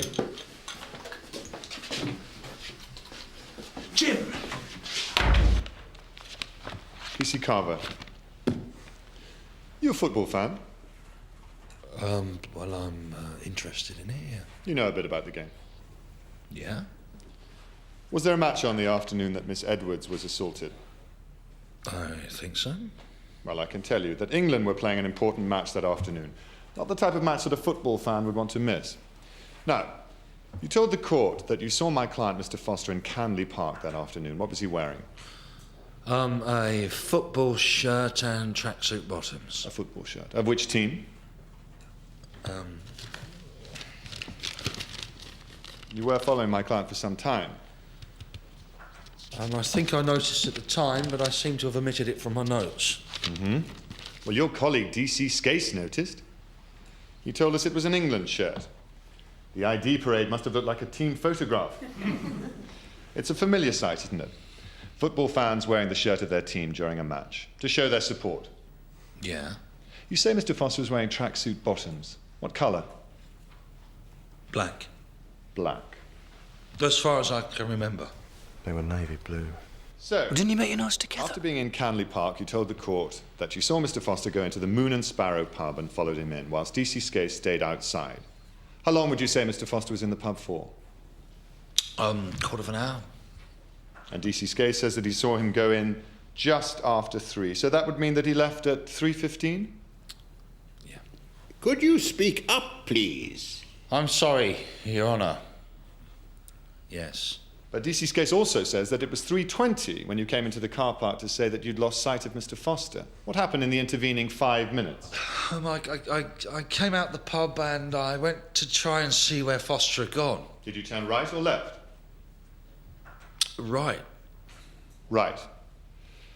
Perhaps the members of the jury would look at their plans of the area, Your Honour. I've never heard any of this before. Now, we can see from the plan that if, as you say, you turned right, in order to try to catch up with Mr. Foster, you'd be going away from the car park, thus accounting for the time difference between your leaving the pub and reporting to D.C. Skase. Is that right? You can also see that if you turned right, you would be going in the direction of Canley Park, where Miss Edwards was assaulted just 10 minutes later. Did you see Mr. Foster going that way? Speak up, please. No, Your Honour. No. As the plan shows, the entrance to the park is about 50 yards away from the pub along a straight road with no side turnings. If, as you say, you left the pub immediately after Mr. Foster, he'd have had to travel at the speed of light in order to get along that road and into the park without you seeing him, yes? Yeah. So if he didn't go that way, he must have gone the other way, away from the park, in the direction, in fact, of his flat. Would that be a reasonable assumption? I don't know which way Foster went. Quite obviously.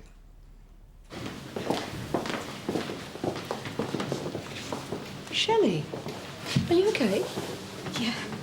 I just couldn't bear it in there any longer. Having that creep looking over at me like that. He's got this look on his face like he's going to get away with it. Yeah, well, look, he's just trying to upset you. Now, you don't have to go back in there again if you don't want to. No, I want to see it. He's not going to walk free, though, is he? I mean, Mr. Meadows did say we've got a good case. Yeah, everything's going to be fine.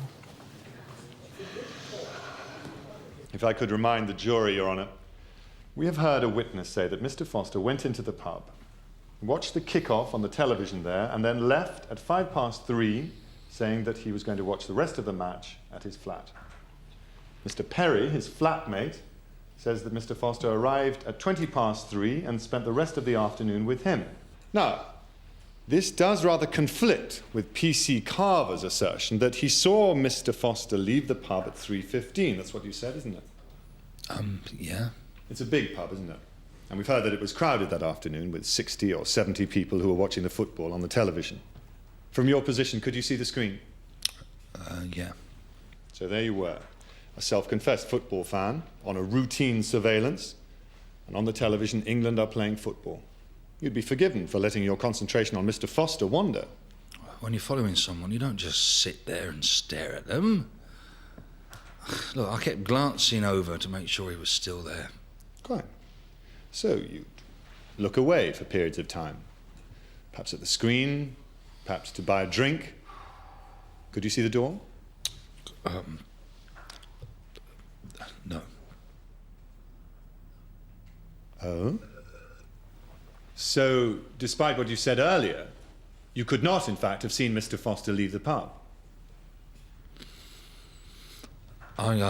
You do see the problem, don't you, P.C. Carver? The court has been told that you saw him leave.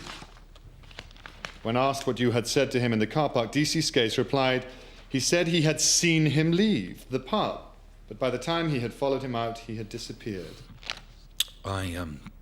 I took my eyes off of Foster for 1 second, and when I looked back, he was gone. Why did you assume he'd left? He could have gone to the lavatory or to another part of the pub, anything. It's a big pub with a lot of dark corners. Did you search them all? No. Now, we've heard that the pub was full of people, mainly young men, watching the football. Did you notice anything about what these young men were wearing? No. You didn't take a particular note of their clothing?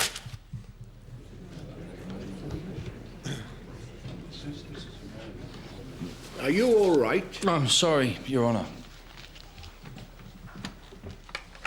P.C. Carver, despite the fact that Miss Edwards was assaulted by a man wearing an England football shirt, you failed to notice that at least 6 men in that pub were wearing England football shirts.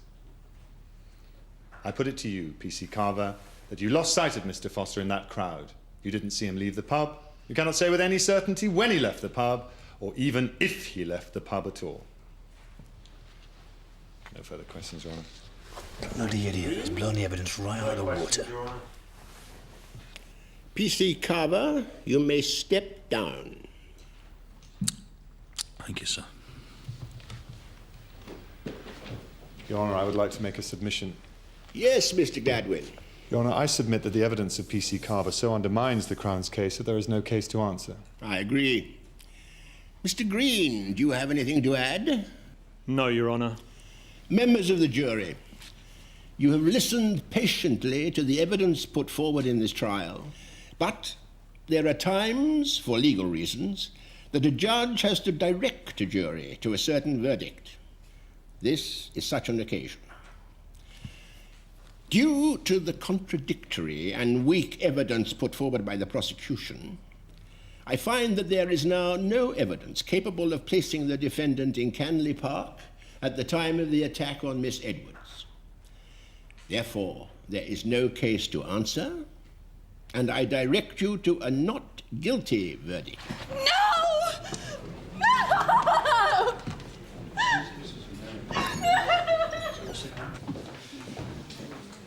They've thrown out the case. What? What in God's name do you think you were doing out there? I'm sorry, Gov. I just lost it. I couldn't remember anything he was asking. So you thought you'd make it up? Did you compare notes with Rod like I told you? I didn't have time. What do you mean you didn't have time? Of course you had time. You make time. Don't know what's happened to you, Jim. God knows what I'm going to tell the prosecution. We both know the reason, don't we, Jim? So who's going to tell him, you or me? I can't believe you let Foster get away with that after all that work. All right. Yeah, that's right. Walk away. I don't know where you think you're going. You're coming down the station with me. Cheers, mate. The next woman he assaults may it be on your conscience. You Carver! You got hell! I'm sorry this has happened. Go away! Just leave me alone! It's not my fault. No! It's the barristers. Just leave it. You've done enough harm already. Leave it. Shelley. Leave it. Well, it was a shambles. He got facts wrong, or he forgot them altogether. His evidence conflicted with Rod's cases. He fell into every trap the defence set for him. I mean, I could go on. And did he give any explanation? Well, he said he was on medication, and that was why he overslept. But June Ackland said it was the first she'd heard of it. Well, if he's ill, I need to know that. I mean, it might be tranquilizers or antidepressants. Yeah, well, I've heard he's had difficulty adjusting going back into uniform. But if he's got problems, Andrew, he needs to confront them. Because, frankly, I don't want Jim Carver in my sight at the moment. He's had a think time. He's never going to... Ready? Looks so rough. What's going to happen? Doesn't he? I'm sorry, Jim, but I couldn't care less. How are you going to get help? Anyway, how can you walk this out? I don't know. What does it tell you? Shit's gonna hit the fan now. Surprised in the least. His brain's gone. It's the alcohol. Is that a disciplinary thing? Screwing up a trial? It might be. Perhaps now Mr. Monroe get his hands dirty. Well, he should throw the book at him. He's let us all down. Now, come on, the man's got a mental problem. It's an illness. We should feel sympathy for him. Well, I don't see why, Reg. Nobody's got sympathy for your mental problems. The whole case rested on putting Foster in the right place at the right time. Now, you knew the defence would pick holes in it. Did you give this trial any thought at all? I did, sir. I just got caught out. I wasn't feeling very well to start with. Yes, I hear you told Mr. Meadows you're on medication. Mind me asking what that's for? Nothing. I've just been having trouble sleeping. Well, I suggest you go for a medical, because whatever it is you're on, it doesn't seem to be doing you much good. I'll go for a checkup, sir, but really, I'm fine. I'm just feeling a bit stressed out. What happened today was a one-off, sir. It won't happen again. Tell that to that poor girl. I admit I screwed up, sir, and I am sorry. But you weren't there. You didn't hear that barrister. He just ran rings around me. All right, that's all for now. You better go home. Jim, you know, if you've got problems at home or whatever, well, talk to me about them. Don't let them build up. Sir. You and I know that he was still pissed this morning. You can't get away with that. Well, I don't think he's going to, Rod. They're going to want to know how a cock-up like that could happen. There might even be an official inquiry. Yeah, exactly. And they're not going to know the real reason unless we tell them, are they? You want to report him? Well, don't you? I don't know what to do. I mean, I suppose I'm hoping that after today he might sort himself out. Come on, Sarge. You know he's not going to do that. The man is an alcoholic. He's beyond that now. I know you're just trying to be fair to him, but it's not going to help. The best way you can help him is to tell Mr. Monroe. Oh, Rod, June? Sir. Sir? I assume you two were discussing today's debacle in court. Yes, sir, we were. Rod was just on his way to see Mr. Meadows about it now. Well, you better not keep him waiting. He's in a bad enough mood already. No. I'll need to talk to you, though, Rod, to find out what happened. Yes, sir. Be my pleasure. Well, you hustled Rod away quick enough there, June. I'm not going to get two different versions of events, am I? No, sir. Oh, come on, June. You know Jim Carver as well as anyone. You've certainly known him longest. What's up with him at the moment? Right. I think you should know that he's got a drink problem. This morning in court, he was barely sober from the night before. But you're saying he's an alcoholic? Well, he could be. I mean, I don't know the extent of his drinking. All I do know is that he's drinking way too much, and it's beginning to affect his work. Why didn't you tell me sooner? Well, you wait, don't you? You know, you hope that he'll find a way out of it of his own accord. You don't want to be the one to drop him in it. Well, I must admit it's the type of problem I could do without being landed with. Well, that's the burden of rank, sir. We've had to put up with this for quite a while. I decided it was time to pass it on up to you. Well, what should we do, June? Maybe he should take some leave. No, I don't think that's a good idea. Why? Well, if he's on leave, he's going to drink even more. My feeling is that we need to get him out of the station until the dust settles. You got something in mind? Yeah. Tony Stamp and Dave Quinnan are on guard detail at the police warehouse, right? Dave has booked leave as from tomorrow, so we could send Jim in his place. It is just drugs that they keep there, isn't it? Yes, sir. And Tony Stamp is very sensible. He'll keep an eye on him. That's not a bad idea, June. Mind you, I'm not sure how Tony will react. Well, I do deserve this. Likewise. I got rid of you for a few days. Still, I can understand why they want to get you out of the station. What's wrong with crossing patrol? Because I couldn't trust you out on your own. Oh, for God's sake, change the record. Do you think I want to be here? I can imagine where you'd rather be. All right, little Miss Perfect. So I screwed up in court, but no matter how pissed I've been, I've never knocked down a pedestrian and killed them.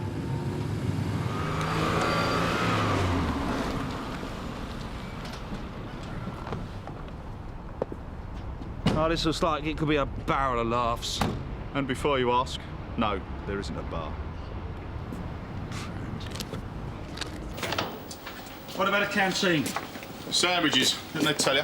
All right, Tone. Oh, yeah, just great. You replacing Dave? Yeah, apparently. I'm Vernon. Pleased to meet you. Anything you need, just let me know. Right. What's all that about? Don't know, so that to me when I arrived. It's all over you. Morning, lads. This is Jim Carver. All right. Suppose you'll have a black coffee. That tea will do nicely, thanks, Tony. What I really want is a bog. What's this it? Out the door, right and right again.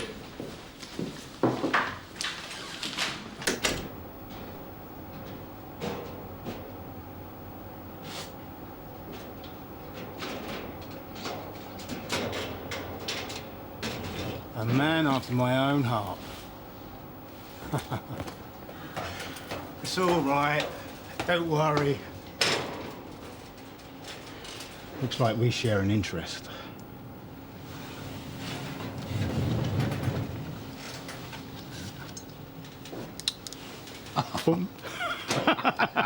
It's one of my little hiding places. Got a few others dotted round for emergency. Feel free, by the way. Cheers.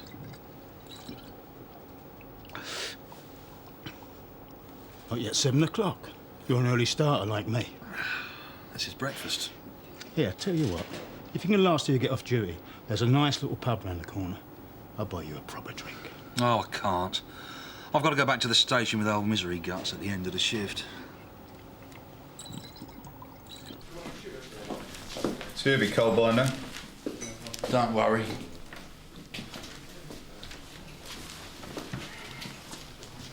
So this is what we do all day, is it? Sit around in this carsy? Yep. Still, you get a nice little drive out in the country tomorrow. They just called.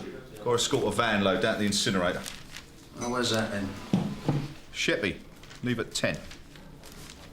And what have I got to do? Sit in the car. Think you'll manage that?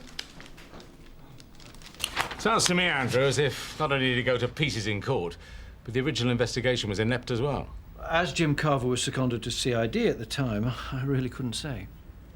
Though it looks as though he and Skase were so sure Foster had committed the assault, they left some of their evidence wide open to attack. He didn't even notice there were other men in the pub with the same shirt as the suspect. I mean, that's fairly basic, isn't it? He probably did notice, but for some reason forgot about it. In the normal way, you'd be expecting the defence to bring that up and have some plausible reply ready. Yes, in the normal way. Which brings us to his performance in court. Is there something the matter with Jim? Has he got a problem? Not that I know of at this stage, sir, but I'm going to talk to him further about it.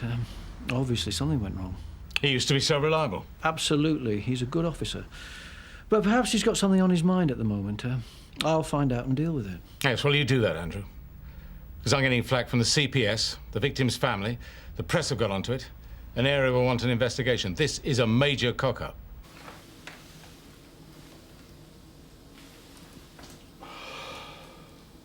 Well, what could I do? I still had a cat in my hand, so I threw it at him. What did he do? Well, he sort of crouched down and then he fell over backwards. That gave him enough time to climb on top of him and wait till the others arrived. What happened to the cat? Well, he came and sat next to me. Oh, dear.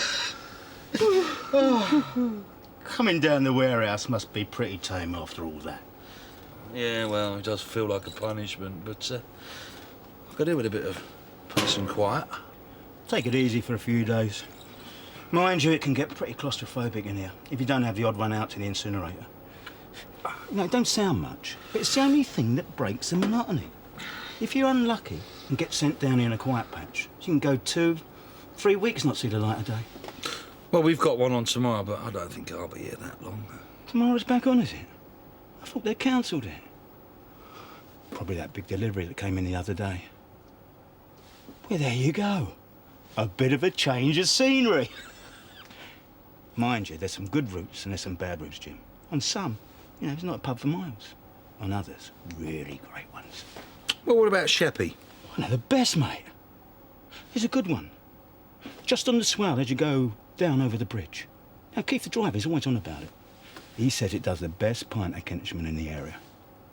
He brought me back a bottle of it once. Well, I'd love to stay, but I've got to get back to Sunhill with old misery guts. Oh, what a shame. Yeah, I'll see you tomorrow. Been really nice talking to you, Jim.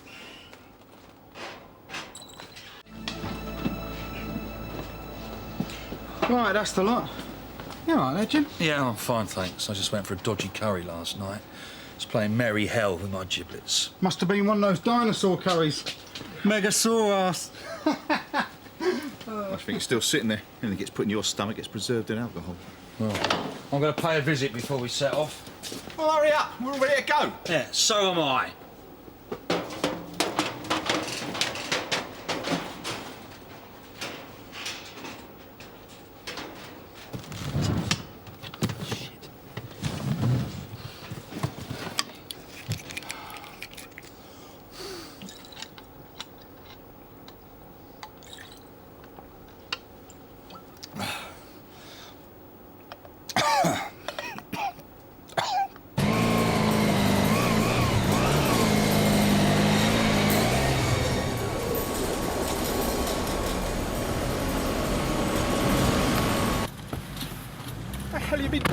I told you, I got a jelly belly.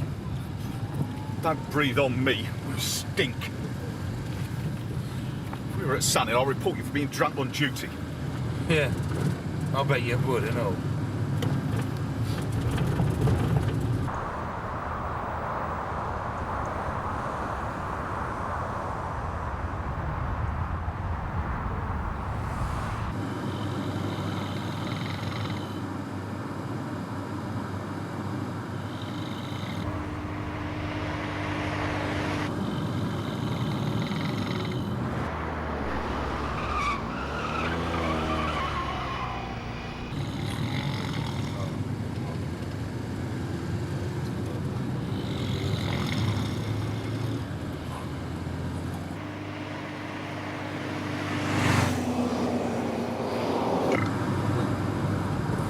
Land of the living, are we? You're going to have to stop the car. What? I need to go to the loo really badly.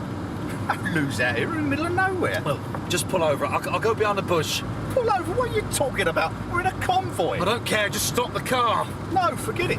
Look, Tone, this is an emergency. I don't care if you're giving birth to twins. We are not stopping. We'll catch him up. They won't even know we're not there. No, you bloody idiot. I'm not landing myself in it for you. You'll be sitting in it if I don't get out there. Just stop the car. No! Right. Don't be an idiot. Stop the car! me! Davison, get off me!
Everyone stay still!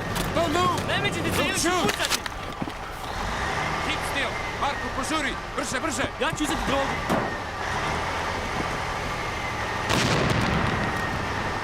Požuri, Marko! What's going on? Dolazi policija, brzo, brzo! Pazi na ove ovdje, ja ću za njih da se pobrinem.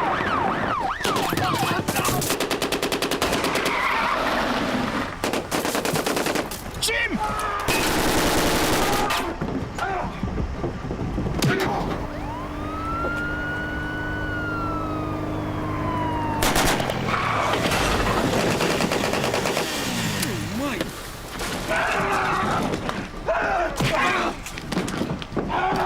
Ja ću da pravim što se dešava. Ostanite ležati. Hero, pazi, možda ima pištolj. Nemojte se zaputati.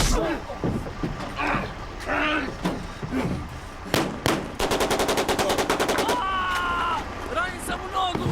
Ajmo, čovječe, brže, brže. Požuri me, idemo u dom, čovječe, si normalan. Bježmo odavde, ajmo. Pomozi mi da uđem u auto.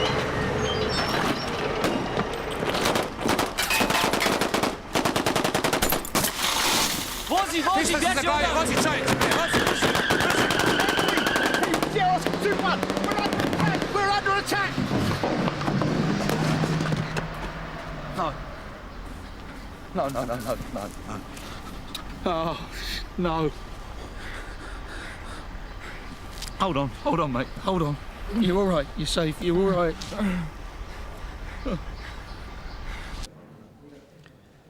I see, all right. Well, call me when you're here. Right, thanks. Bye. He's still in the operating theatre. They're not saying much, but I should think even if the operation's a success, he'll still be critical. I could have been you know that. Is that another symptom of your illness, rushing at armed villains? I had to do something. You know the procedure. When there's guns involved, you get out of the way and call for backup. But we couldn't get out of the way, sir.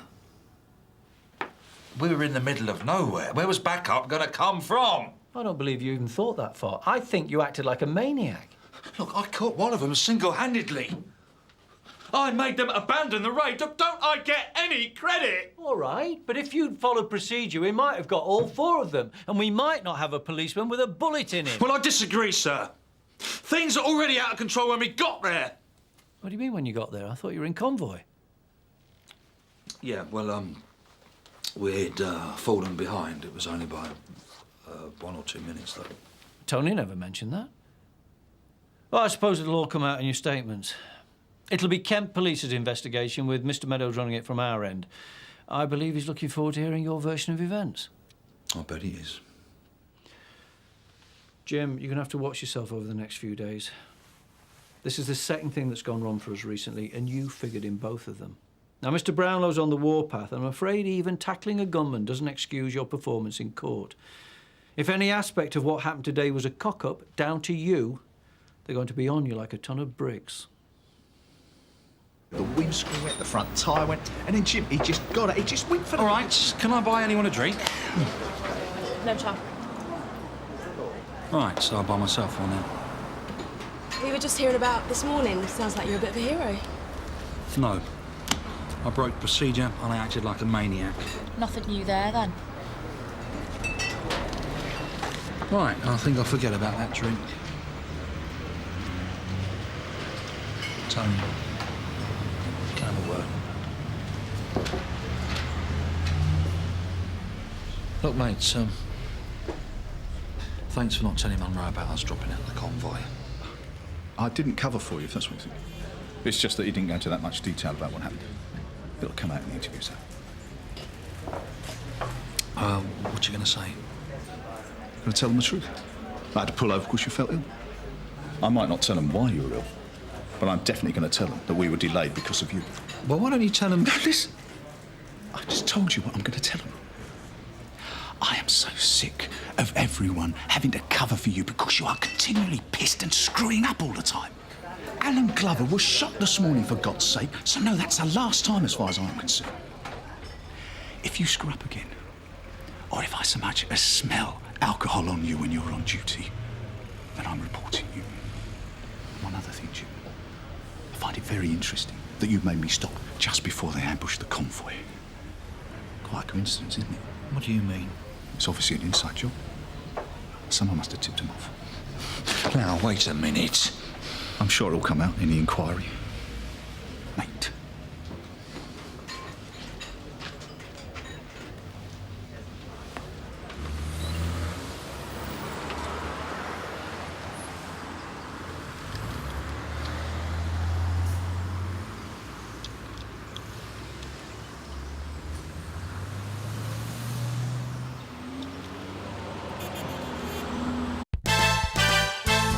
When did you have your last drink? 6 o'clock? 7? Don't be daft. Jim, you cannot go in there pissed out of your head. They're going to crucify you. You say Mr. Foster was wearing tracksuit bottoms. What colour? Black. Black. They were navy blue. They've thrown out the case. What? What in God's name do you think you were doing out there? I'm sorry, Gov. I just lost it. I couldn't remember anything he was asking. A man after my own heart. Just pull over. I'll go behind the bush. Pull over? What are you talking about? We're in a convoy. Get off me! No, Davison, get off me!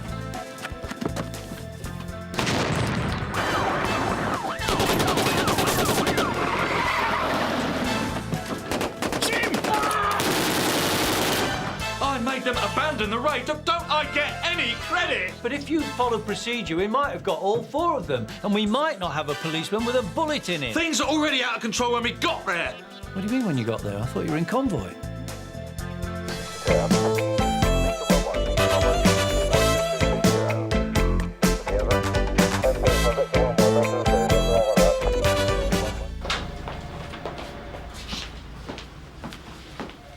Morning. Morning. DCI Scanlon, Ken Constabulary. Here to see DCI Meadows. I'll just let you know. Yeah, we got an interpreter in and he reckons he's Croatian. But they managed a few words. What were they? They were that he doesn't speak English and he's not saying anything. To be honest, he got such a thump in the mouth from your PC Carver, he'd have a job even if he wanted to. Yeah, looks like Jim really meant it. That what you teach him in the Met, is it? Run straight at someone who's firing a gun at you? If it hadn't been for Jim Carver, him and his mates would have got away with millions of pounds worth of drugs. And that would have been embarrassing. I still can't believe they even tried it. It's extraordinary, isn't it? Trying to rip off an armed convoy. Yeah, well, that's for the Met to sort out. Meantime, on the basis of this being a foreign job, we've put out an all ports alert. Let's hope they're still lying low somewhere. So the customs know him? They're still checking, as is Interpol. They'd obviously been planning this for months. Oh, sure, they knew the warehouse where the drugs were stored. All they needed was the destination of the next convoy, and they could have been in position in a couple of hours. So who tipped them off? Who's the inside man? Yeah. Mr. Carver? Richard Courtney, Waybank Properties. I have written to you. We've not met, but I've left several messages on your answer machine. Oh, the rent, yeah. Well, yeah. I mean, what's happened? Your arrears now stand at £1,500. Now, under the terms of your tenancy agreement... Look, I'm putting it together, yeah. Look, you'll get it. When? Within the week. Yeah, Mr. Carver. I spend my working life chasing people for rents on our properties. Must be a great job. It's actually extremely tedious, but what it does teach you is to be a very good judge of when someone's bullshitting you. I said you get it. Sure. And in your case, I totally believe you. Because you're a police officer. Not only are you trustworthy, but I know that you won't want to be in debt. Disciplinary offence, isn't it? In the police force. If they found out, well... You'll get it. I hope so. I really do. You don't by any chance want to make a payment on account right away? Sort of sign of good intent? Not at the moment. Right. I'll be hearing from you, Mr. Carver.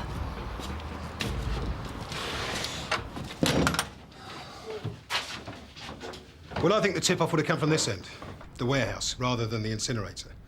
The superintendent at Sheppey's the only person who's told where they're bringing the drugs down to him. And even then, it's after the convoy's left. So there wouldn't be time to set up the ambush. So who does he tell? Well, he doesn't have to tell anyone. The incinerator's always working. So how far is it from the warehouse to Sheppey's? About, what, 1.5 hours? So if the gang were holed up down there somewhere, waiting for the nod from someone at that end, they'd have time to get into position. I'm not ruling anything out, but honestly, Jack, I think that's just wishful thinking. It's far more likely to have come from the warehouse. Why wishful thinking? Well, come on, look. While they're being stored on your ground, the security for those drugs is down to Sun Hill. So you're saying that the leak came from us? So is that the next story the press are going to run? Well, they'll draw their own conclusions, whatever we say. Well, I think it'd have been better if they hadn't run it at all. We couldn't keep it from them. A cop has been shot, for God's sake. It was a Met copper, not a Kent. Yeah, but it happened on our patch. The press office had to say something. It should have been a joint press conference. We might have wanted to suppress it for a while, not release all the details. I mean, this way, every future drugs convoy is compromised. Hey, if it helps us catch the gang, so what? You're here early. I thought I ought to come in. I was going to come and see you for an update on the ambush. Well, it's Kent's investigation. I'm just coordinating things from this end. Jim Carver and Tony Stamp are going to be interviewed, as are the 3 men from SL19, and even Alan Glover. And what about the warehouse staff? Well, they never told anything, but yes, we're going to interview them too later, just in case. How is Glover? Had an operation last night. 50-50 chance. Oh. Which is why we need to get cracking. Now, I've told the Kent DCI that we'll interview Jim and Tony when they get here. I didn't want to drag them in this morning. No, that's fair enough. I'll give Jim a call and make sure he's all right. Well, why wouldn't he be? Eh?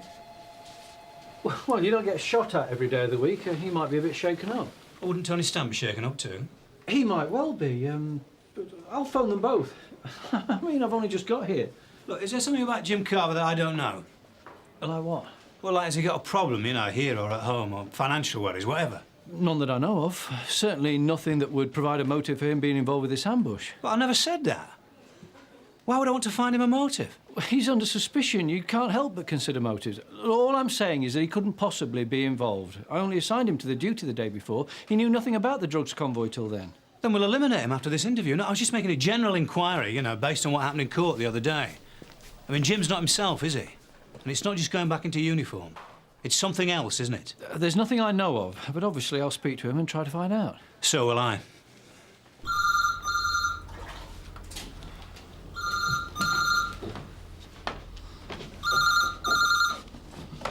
Hello? Jim, it's Mr. Monroe. Oh, hello, sir. Are you all right? Yeah, I'm not bad. Any news? Just to let you know that Mr. Meadows and DCI Scanlon from Kent Police want to talk to you straight after parade. Right. Have they got anything yet? Not yet. But it shouldn't take long to find the leak. Not many people knew about the convoy. Anyway, the main thing you need to worry about is being here on time. Well, I'll be there, sir.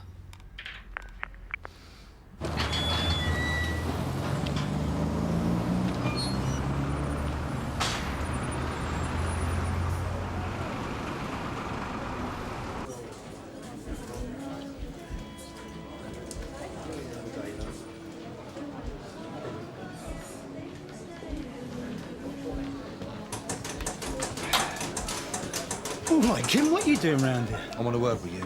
OK, let me get you a drink first. Oh, Excuse no. me. The last time I had a drink with you, the convoy I was with got ambushed and a copper got shot. Everybody there knows about the drugs convoys. We load the vans up, don't we? Yeah, but you're not supposed to know where we're going. You got that out of me. I didn't, you told me. We were chatting away and you said there's a convoy the next day. You did, I didn't ask you. You steered the conversation around. You asked me about it. If you passed that on, that would have given them over 12 hours to set an ambush. Who are you talking about, Jim? The blokes who ambushed you? Oh, leave it out. I can't believe this. All that happens, the drink loosens your tongue, and you started chatting about things you shouldn't have. Don't know how that makes me guilty of anything. Just because you shoot your mouth off after a drink, you could have told anyone. Oh, look, I can see you shaking up, Jim, after yesterday. But you're barking up the wrong tree, mate. I mean, I knew you were talking out of turn, and I just kept it to myself. I assume that's how you want to keep it. What? Well, they want to interview me this afternoon. And I guess you'd rather I didn't say you got drunk and told me about the convoy. You'd implicate yourself. Don't think so, Jim. I mean, I'm no expert, but I think you need some evidence that I passed that information on. At the moment, the only person we know has done that is you.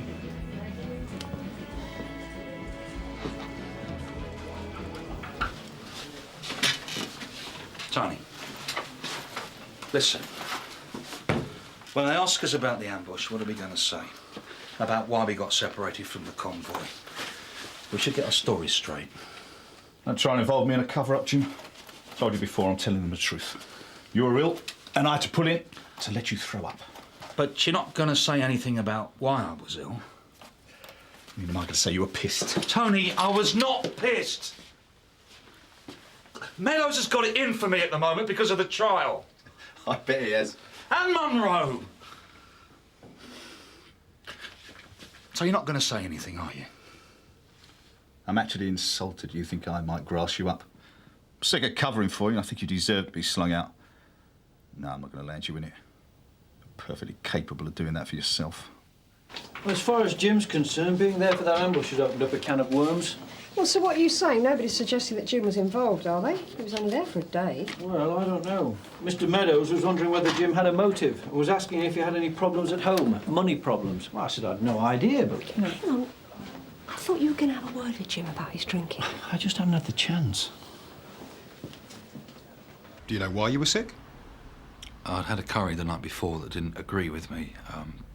Must have been food poisoning. Would this have anything to do with the medication that you told me you were on? Oh, no, Gov, this was a one-off. So you threw up beside the road and then you set off again? Yeah, but we were only stopped for 2 or 3 minutes at the most. Not having a good day, were you? As it turned out. So, when you caught up with the convoy, the ambush had already started? Yes, Gov. You see, Jim, taken at face value, it seems an amazing coincidence that you got delayed. Someone with a suspicious mind might even wonder if you knew it was going to happen. We were almost killed, for God's sakes. He fired straight at us. Well, it certainly looks that way, doesn't it? I don't have to listen to this, sir. All right, Jim, just calm down. We're trying to establish how the gang got the information. I've been sent down there out of the blue the day before. I didn't even know where the warehouse was, let alone the details of the convoy. So you have no idea who tipped them off, then? No, sir.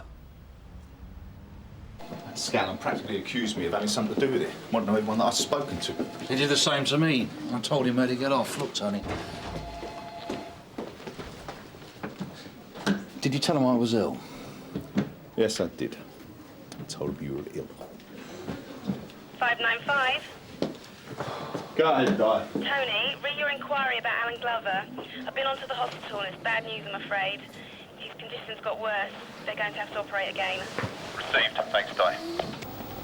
Gov, Mr. Scanlon, I've arranged an office so you can start interviewing us straight away. Everybody's here except one. I'm Mr. Vernon Liggett. Should have been back from lunch about an hour ago. Is that unusual? Yeah, apparently. He drinks in a pub round the corner. Now that you guys are here, can I go and check him out? Yeah, sure. We'll start interviewing the others. OK, here's the list. Cheers, Gov. Can't believe I come to you again. I'm not worth it. Should have told him you were pissed, and that's why we stopped, and that's why you acted like a mad one when we caught him up. Well, why don't you go back and tell him if it makes you feel better, if it keeps your halo intact? Don't need to, mate. Like I said, you're laying yourself. What are you looking at? Look, you probably don't want to hear this from me, Jim, but I can see what you're going through. Look, if it's about Alan Glover, he's going to be all right. Whatever happens, he's not going to die. Now, look, it's nothing to do with that. It's your drinking. I can see you've got a problem. Look, I've got personal experience. Look, maybe some other time, Reg. Look, I am supposed to be on duty. I do not want to get another bollocking.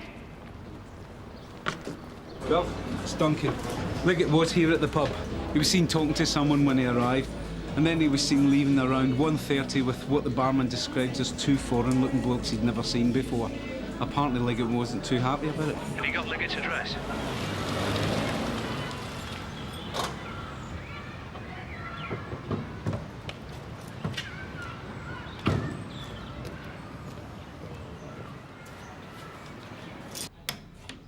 Mr. Liggett!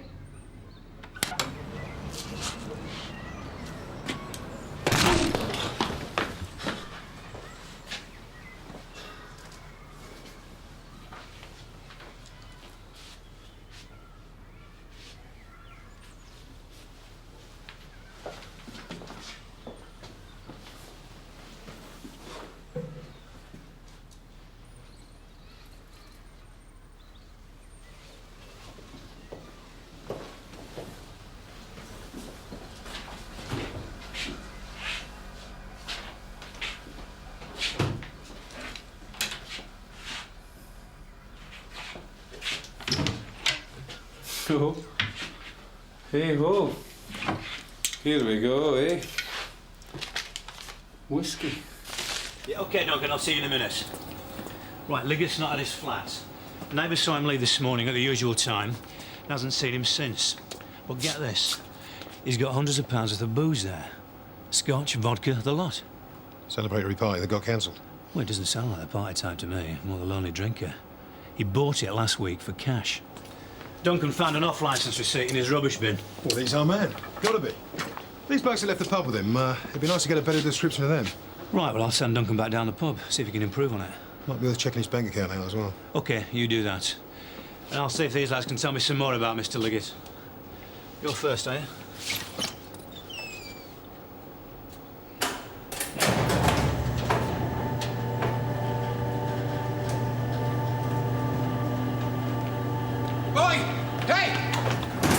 Sorry, mate. You shouldn't be down there. Oh, is it right? Vernon Liggett's disappeared. That didn't take long to get out. How'd you hear that? Well, he isn't here, is he? And they're asking all sorts of questions. Yeah, well, we'd certainly like to speak to him, that's right. Hang on. After I had a talk with the old governor, I remember something. About Vern. Oh, yeah? Yeah, there was a copper on duty here. One of the convoy guards. Heavy-set bloke, fair hair. Jim? Jim? Yeah, I think it was Jim, anyway. The thing is, when he left, he was looking a bit wobbly. You know, been spending too much time with Vernon, his breathalyzer kit. Hey, hang on a minute. What do you mean? It's where he hides his booze. I'm not saying it means anything. I just thought, well, when I heard Vern had disappeared, perhaps he ought to know. I mean, Vern wouldn't know that there was a convoy the next day. But that Jim would, wouldn't he?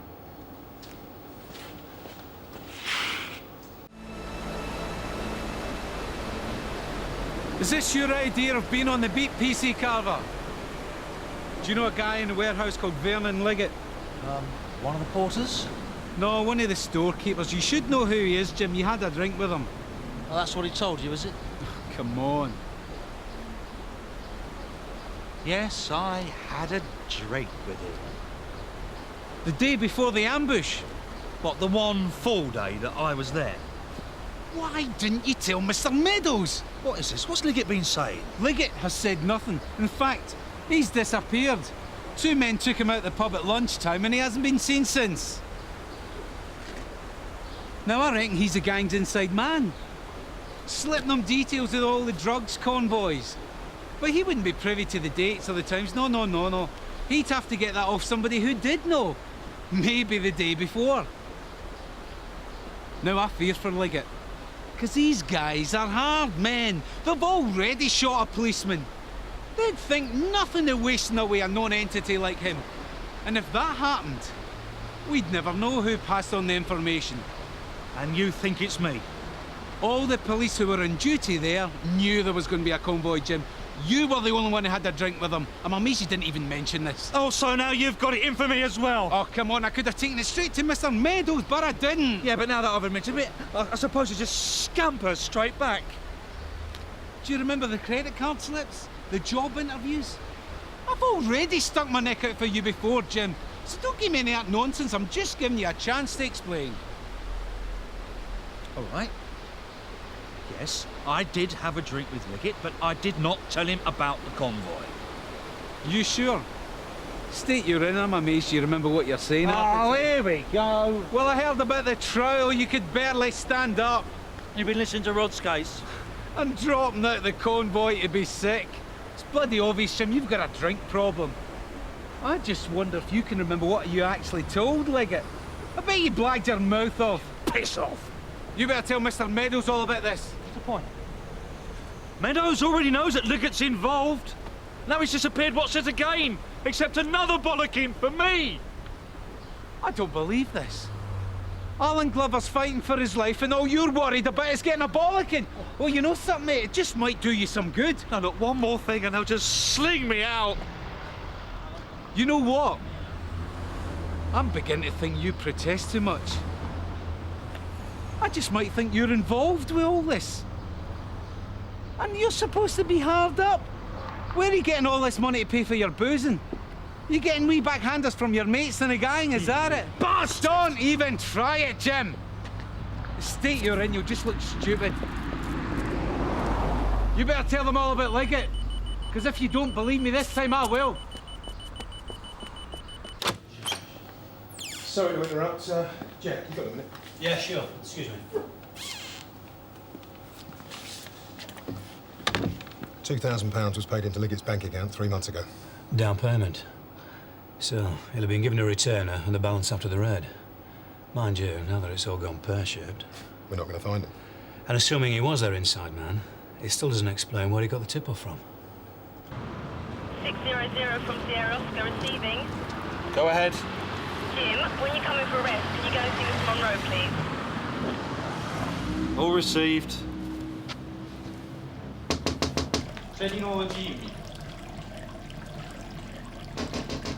Lasci il bicchiere, va a guardare il vino. Prepara quello bianco. Sì.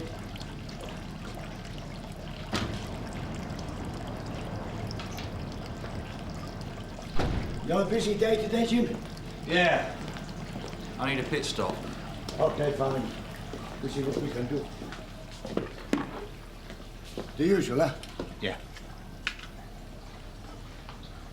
You know, Jim, you should come one evening. We'll give you a nice dinner.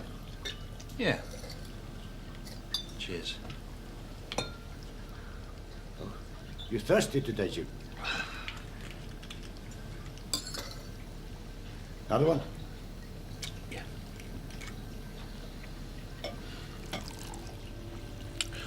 How's the Bambino? Oh, he's fine, Jim. He'll be sorry he missed you.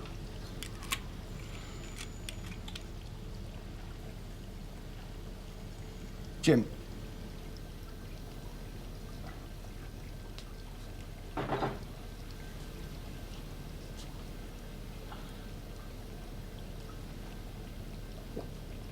Cheers, bro. Ciao. Come in. So. Ah. I thought you should know. Alan Glover's gone into a coma. He's on life support. His wife and son are with him. Oh, no. Yes, well, I do wonder who you're feeling more sorry for, Alan or yourself. A touch of alcoholic remorse? It's been put to me that you have a drink problem. Where did this come from, sir? Rod Scase or someone? Didn't have to. It's fairly obvious. Well, I wouldn't listen to Tony Stamp or Rod Scase or whoever. Right, okay. Well, I probably do drink a bit too much, but I'm not the only one. But I don't drink on duty, and I never let it affect my work, full stop. They just want to get me into trouble. Spread their little rumours. Oh, and that goes for Reg as well, because it takes away from their own misdemeanours. So, everyone else is at fault but you, then? Well, the way people are looking at me, you think I'd shot Alan Glover, that I'd set up the ambush, but I did everything I could to try and stop it. I got shot at myself. Jim, this is not helping. I take a step back and look at yourself. Listen to yourself. If you keep denying it... Denying what? If you're an alcoholic, the first stage is admitting it. I am not an alcoholic, I promise you. I can stop drinking any time I want. You're losing friends over this, good friends that you can't afford to lose. I've taken on board what you said, sir. And I think, what with this trial and then the ambush, everything has been blown out of proportion, I think. No, hold on. I don't think you've understood. This is not negotiable. It's not up for discussion. I'm telling you what you're going to do. As of tomorrow, you're going to take some leave to sort yourself out. I don't mean drinking yourself silly, because if you don't confront this, you're going to be kicked out. And if I'm the one who has to set that in motion, I will.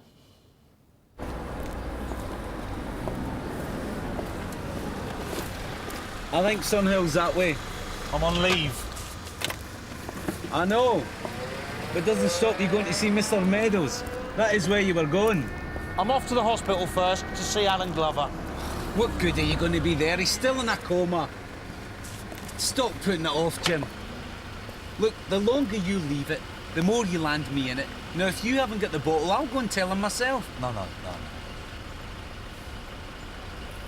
I'll go and see Meadows now, all right? I should think so too. You remembered more about your drink with Liggett. I knew it. And now you're feeling guilty. How do you think I'll feel with Alan Glover still lying in hospital? I should think the worse he gets, the more you can wallow in self-pity. But if he dies, then you can indulge, you can go off the rails in spectacular style. Jim, jump in, I'll give you a lift. I've given Jim some leave, sir. What? Just a couple of days. Well, when he gets back, I want a word with him. Just had Mr. Mannion from Area on the phone being all smug about yet another cock-up at Sun Hill. And I must say, it's pretty pathetic. Losing a conviction through shoddy police evidence. No one here is pleased to see a criminal like that back on the streets, sir. No. Well, I need a word with Jim Carver. It's obviously some sort of problem. And maybe it's the return to uniform. Does affect some people that way. Having his career stalled at DC. Maybe he sees it as a step backwards. Yes, I imagine he must. Well, as I say, he's away just now, but as soon as possible, I'll send him up to see you.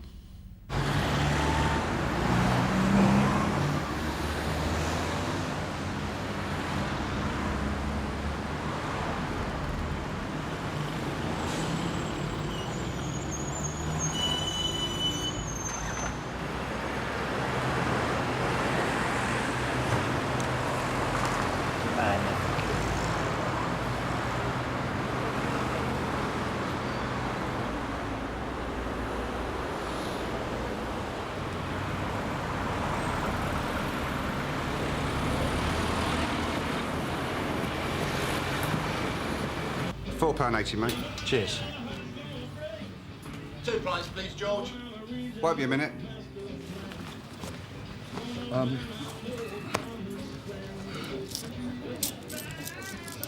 Look, I haven't got it. I mean, I can get it. I just need to find a cash point. Look, you take this, keep hold of the drinks, and I'll be back in a couple of minutes, all right? All right, mate.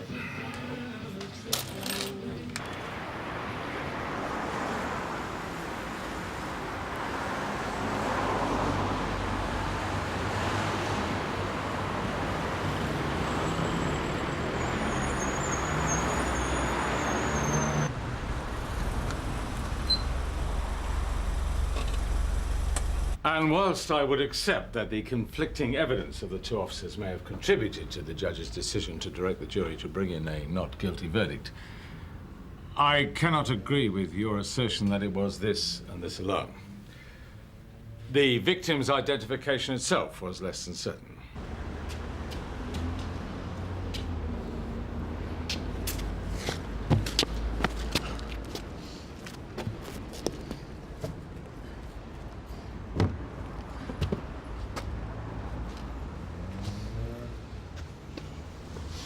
I thought you was on leave, Jim. I couldn't stay away, Rich. You know how much I love this place. Sun Hill's my whole life. I don't have a car. Soon I won't have a flat. I don't have a girlfriend. In fact, I don't have any friends, girls or otherwise. Oh, This shithole is my universe. Look, Jim, what about a nice cup of tea, huh? I've got no time for tea, Reg. I've got to go see Mr. Meadows. I'm going to tell the old girl the truth about myself. I'm going now. No, I don't think that'd be a good idea, Jim. I don't think he's here, anyway. Oh, is it? I saw Duncan not half an hour ago. Anyway, look. His car's here. I'm going in now. God, not again. What are you doing here, Jim? He thinks he's going to see Mr. Meadows. Oh, really? I've come to see Mr. Meadows. I don't think that's a very good idea, Jim. Why not? You're pissed, you prat. Look at the state of you. You're legless. I am perfectly capable. What are you calling a prat? I'm going in now. Stop him! Let's sling him out on the street. No, we're supposed to keep drunks off the street. No, well, he can't go inside. He's going to cause havoc. You can tell Mr. Meadows to come on!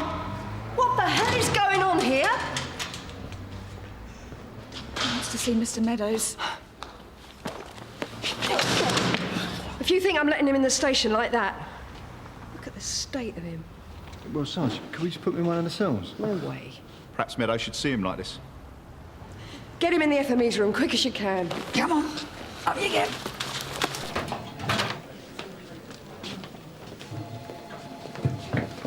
Go on. Quick.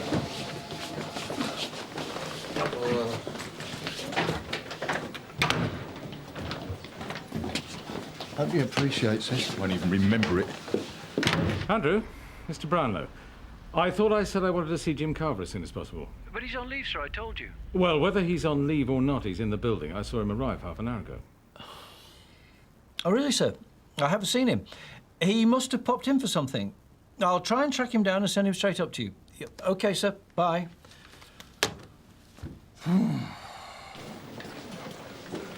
Cass, you haven't seen Jim Carver, have you? He's on leave. Somebody's just seen him come in the building. Well, I haven't seen him. You'd expect him to be on licence premises this time of the day. Duncan, you haven't seen Jim Carver about, have you? Yeah, I saw him earlier. He was on his way to talk to Mr. Meadows, but he hasn't yet. Well, apparently he's around. Yeah, well, when you see him, tell him that I said that time's running out. Ah, June, Mr. Brownlow saw Jim Carver arriving. Know where he is? He was here briefly, wasn't he, Reg? Oh, yeah, briefly, yeah. Of course, strictly speaking, he's still on leave, isn't he? I know, Reg. Where is he now? Oh, well, that's anyone's guess, isn't it? I think he's getting something from his locker. And he's left now? Oh, I imagine so. Well, if your imagination's getting the better of you and he's still here, tell him Mr. Brownlow wants to see him. I can do without this, Reg. Get him out of there. You know, look, we can't just stick him out on the street, can we? Why don't we put him in one of the vans and then, strictly speaking, he wouldn't be in the station, would he? And then when he sobers up, he can let himself out the van and sneak out the yard. I don't know. Well, we used to do it all the time in Neasden. I mean, we had 2 drunks there and one of them was an inspector.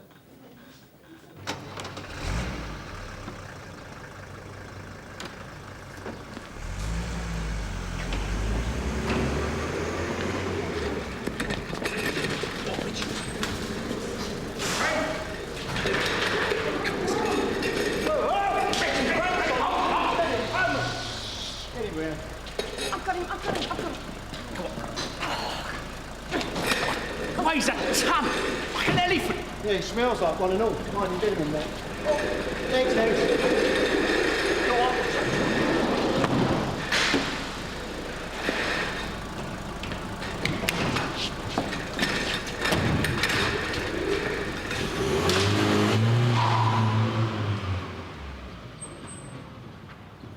He was just here briefly to collect something from his locker, but he's gone now. Sorry, if I'd known he was here, I'd have sent him up to you. I've tried his home number, but there's no reply. This is ridiculous, Andrew.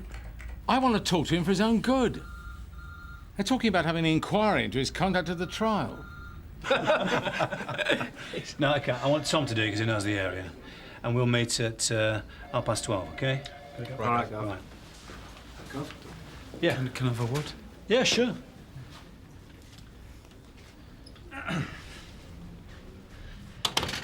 Jim Carver hasn't spoken to you yet, has he? No, what about? You're not going to like this.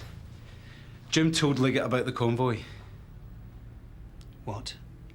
He was drinking with him the day before the ambush, and he got pissed And he didn't realise that Liggett wasn't supposed to know about it.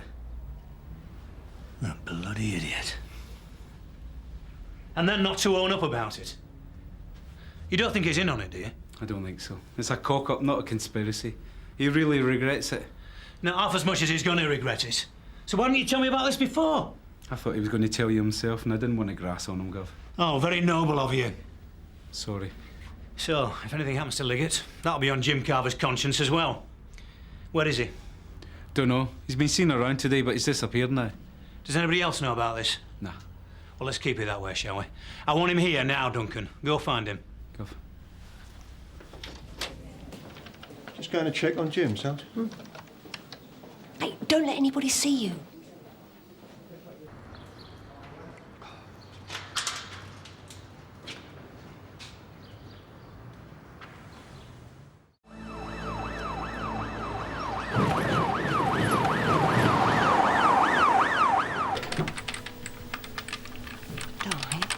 Who's taken the van out? Cass. Just gone to the Elcott Arms. Tony and Vicky have got D&D needs picking up. Cheers. Bubbles! Pretty bubbles in here! They fly so high, they reach the sky! Just to wake you.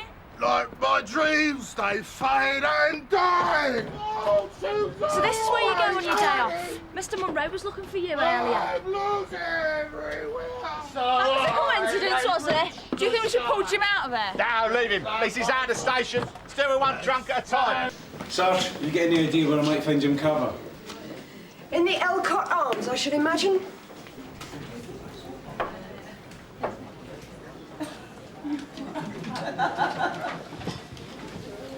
I've told him.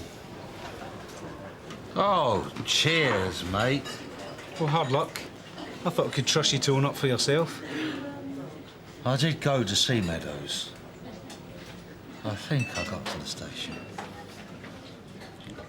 Next thing I know is I'm in here. That's amazing. You dematerialise and reappear in a boozer? No, I don't think so. Right, you're coming with me to sort this out. We'll get some coffee down your way. Move it! Look, I've been thinking. However Liggett got his information, he would have had to pass it on straight away to the gang in order for them to set up the ambush. Now, he didn't have a mobile phone, and there aren't any interesting numbers on his phone bill. Well, they'd probably insist he used a payphone. Yeah, exactly. Now, according to the barman at the pub where he drank, he was there lunchtime before the ambush. So I want to get Duncan to see if he can get lists of all the numbers phoned from the pub payphone that day. Sierra 1 from Sierra Oscar. Waste ground off Broom Lane. A body found. Informants of 3 teenagers who are waiting at the scene. Ambulance on way. Over. Sierra Oscar from Sierra 1, all received. Come on! Guys! Guys, lads!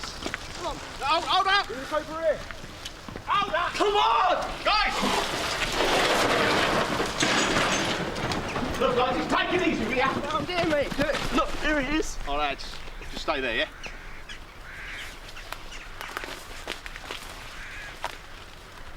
That answers that one. It's Liggett. They found Liggett. Shot through the head. So he looks holding, Jim. At least he's never going to stand up in court and say where he got the information from. It was a simple mistake, sir. I just made it worse by not telling you straight away. Yeah, well, your simple mistake caused this ambush to take place. Alan Glover to get shot and Liggett to snuff it. What's the latest on Alan? He regained consciousness briefly. They're reasonably optimistic. That's good. Yeah. Look, sir. I know I shouldn't have talked to Liggett about the convoy, but no one told me it was supposed to be a secret from him. Yeah, well, you'd have worked that out yourself if you hadn't have been so pissed. And look at you now. You been drinking today? Might have had a couple. What do you mean, might have? Well, I am on leave, sir. You've had more than a couple. You've crossed the line, mate. You're on the other side now. Get out. Any luck with those phone numbers? Yeah, there was one that stood out. It was made from the pub's phone at 10 to 2, which would have been just after Jim Carver left the warehouse. It was made to the Camberton Hotel. Seems a bit upmarket for anyone in that scummy pub to be dialing. Well, it could have been a Tom fixing up a client. Nah, it only lasted 10 seconds. Hang on a minute. Isle of Sheppey, 10 o'clock tomorrow morning. That's plenty of time.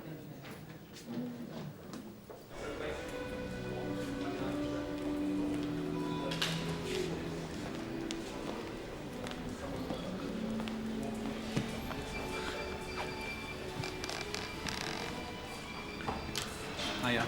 DC Lennox somehow. Wonder if you can help me. I'm looking for this guy. I was wondering if he's checked into the hotel. Yep, that's Mr. Drobovich. He's been staying with us for a few weeks now. He shares with another gentleman. A few weeks? What's that costing? Yep, there they are. I haven't seen Mr. Drobovich for a couple of days now, but then I'm not always on duty. Do you know if the other guy's in just now? No, sorry, it looks as though he's out. You couldn't do me a wee favour and give me the key, could you? Thank you, darling. There we go. Matches the one in the ambush. Great.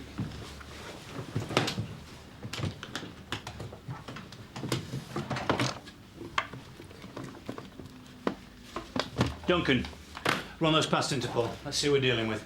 And when you finish, make sure they get back in the same place. They're in the Bible. Go on, let's get this place staked out for when they get back. All right, Jim, another day off, man.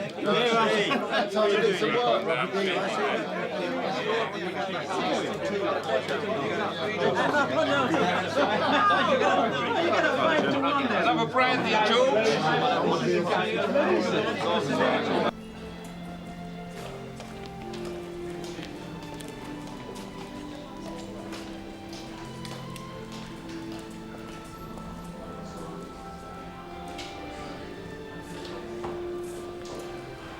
What did he say? He wants me to call him a cab. DCI Meadows from DC Lennox. Suspect has gone upstairs to his room. He's ordered a cab. Oh, and by the way, he was carrying a bag when he got back, Gov. Received, Duncan. He's obviously on the move. Now, you stay where you are for the moment. I've got an idea.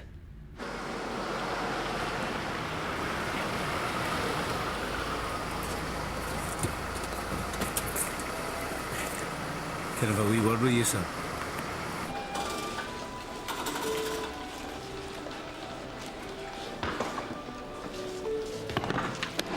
Here you go. Thank you. Your cab's here, sir. Shall I take your bags? Sure.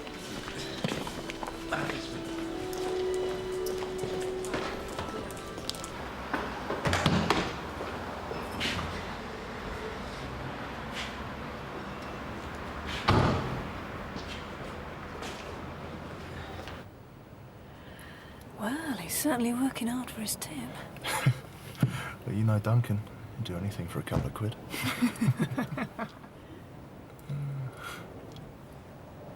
Where to, sir? Luxford Road, Sinatra's. Wait, then on to Heathrow. Sure. Sinatra's, Luxford Road. No problem. 4-1 to base. Go ahead, 4-1. 4-1, POB to Sinatra's, Luxford Road, then on to Heathrow. Receive 4-1. Did you get that, Rod? Affirmative, sir. Sinatra's, Luxford Road. OK, I want you and Kay to get there before Duncan and go inside. He's taking his time. I'll get some backup to meet us there. Oh, I'm really sorry about this, sir. I could have sworn this was Luxford Road. It runs off Malham Street. Just bear with me, I'll look it up. Luxford. Do you know where it is? Can we just hurry up now? You a member, sir? No, I'm not, no. £16 each. Well, I haven't got that kind of money, Rod. All right, come on. Thank you. DC Proctor to DCI Meadows. I'm outside the club, Gov. Rod and Kerry have just gone in. Received. Tom, any sign of the backup? Yeah, just arriving, Gov. Any instructions? No, tell them to wait where they are until I get there. Received.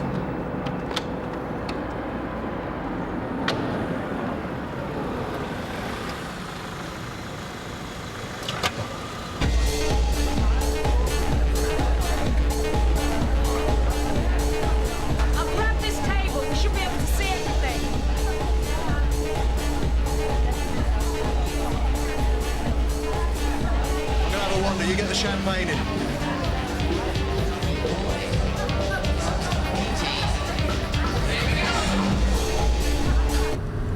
want you to have a quiet look around the building. Check the exits. And be discreet, Tom, yeah?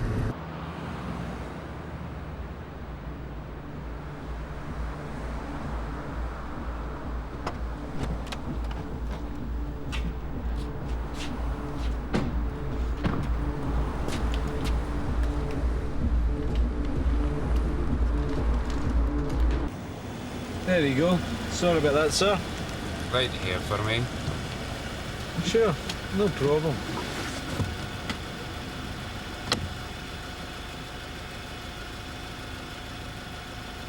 Holmes from Lennox. Go ahead, Duncan. Suspect's heading your way. He's 6'3", dark hair, moustache and a goatee beard. Wearing a dark grey suit and carrying a bag.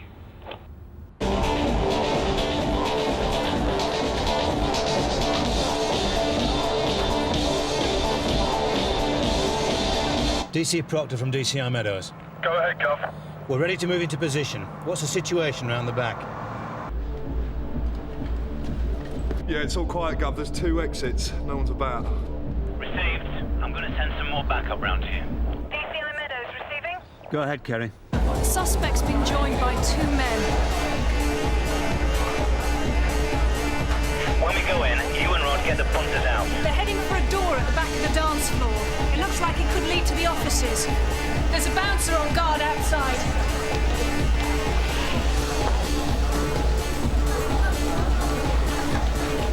DCI Meadows from DC Proctor receiving. Shit. Go ahead, Tom. I think I've been rumbled, Gov. What? I think someone inside the club might have just seen me using the radio. All units, go, go, go. Everybody stay calm! Hey, everybody stay calm. I'm a police officer. Please clear the dance floor now.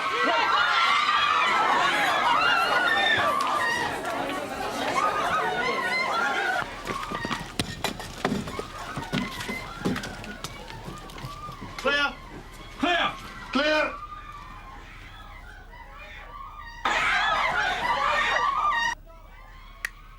Sir, there's an underground car park. 2 of them are in it. They're armed.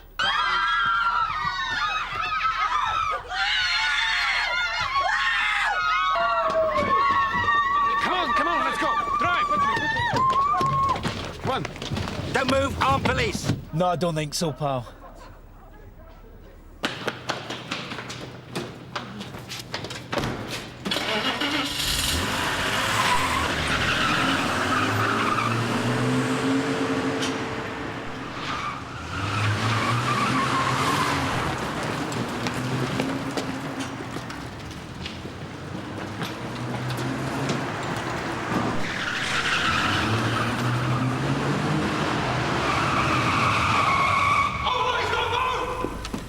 Remind you of anything, boys?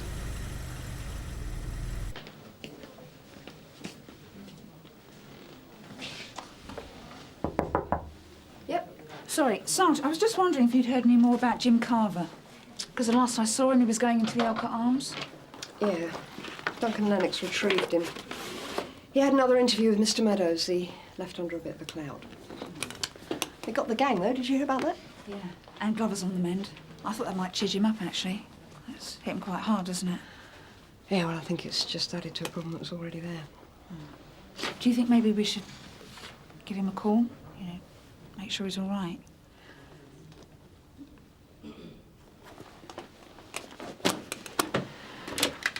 He doesn't deserve us, you know. Give me another drink. It's finished. Colin, get him out of here, will you? Leave me alone! I've got money! I'll close you all down! I'm a copper! Get off! Get off!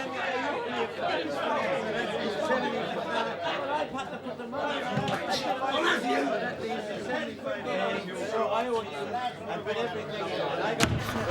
Right.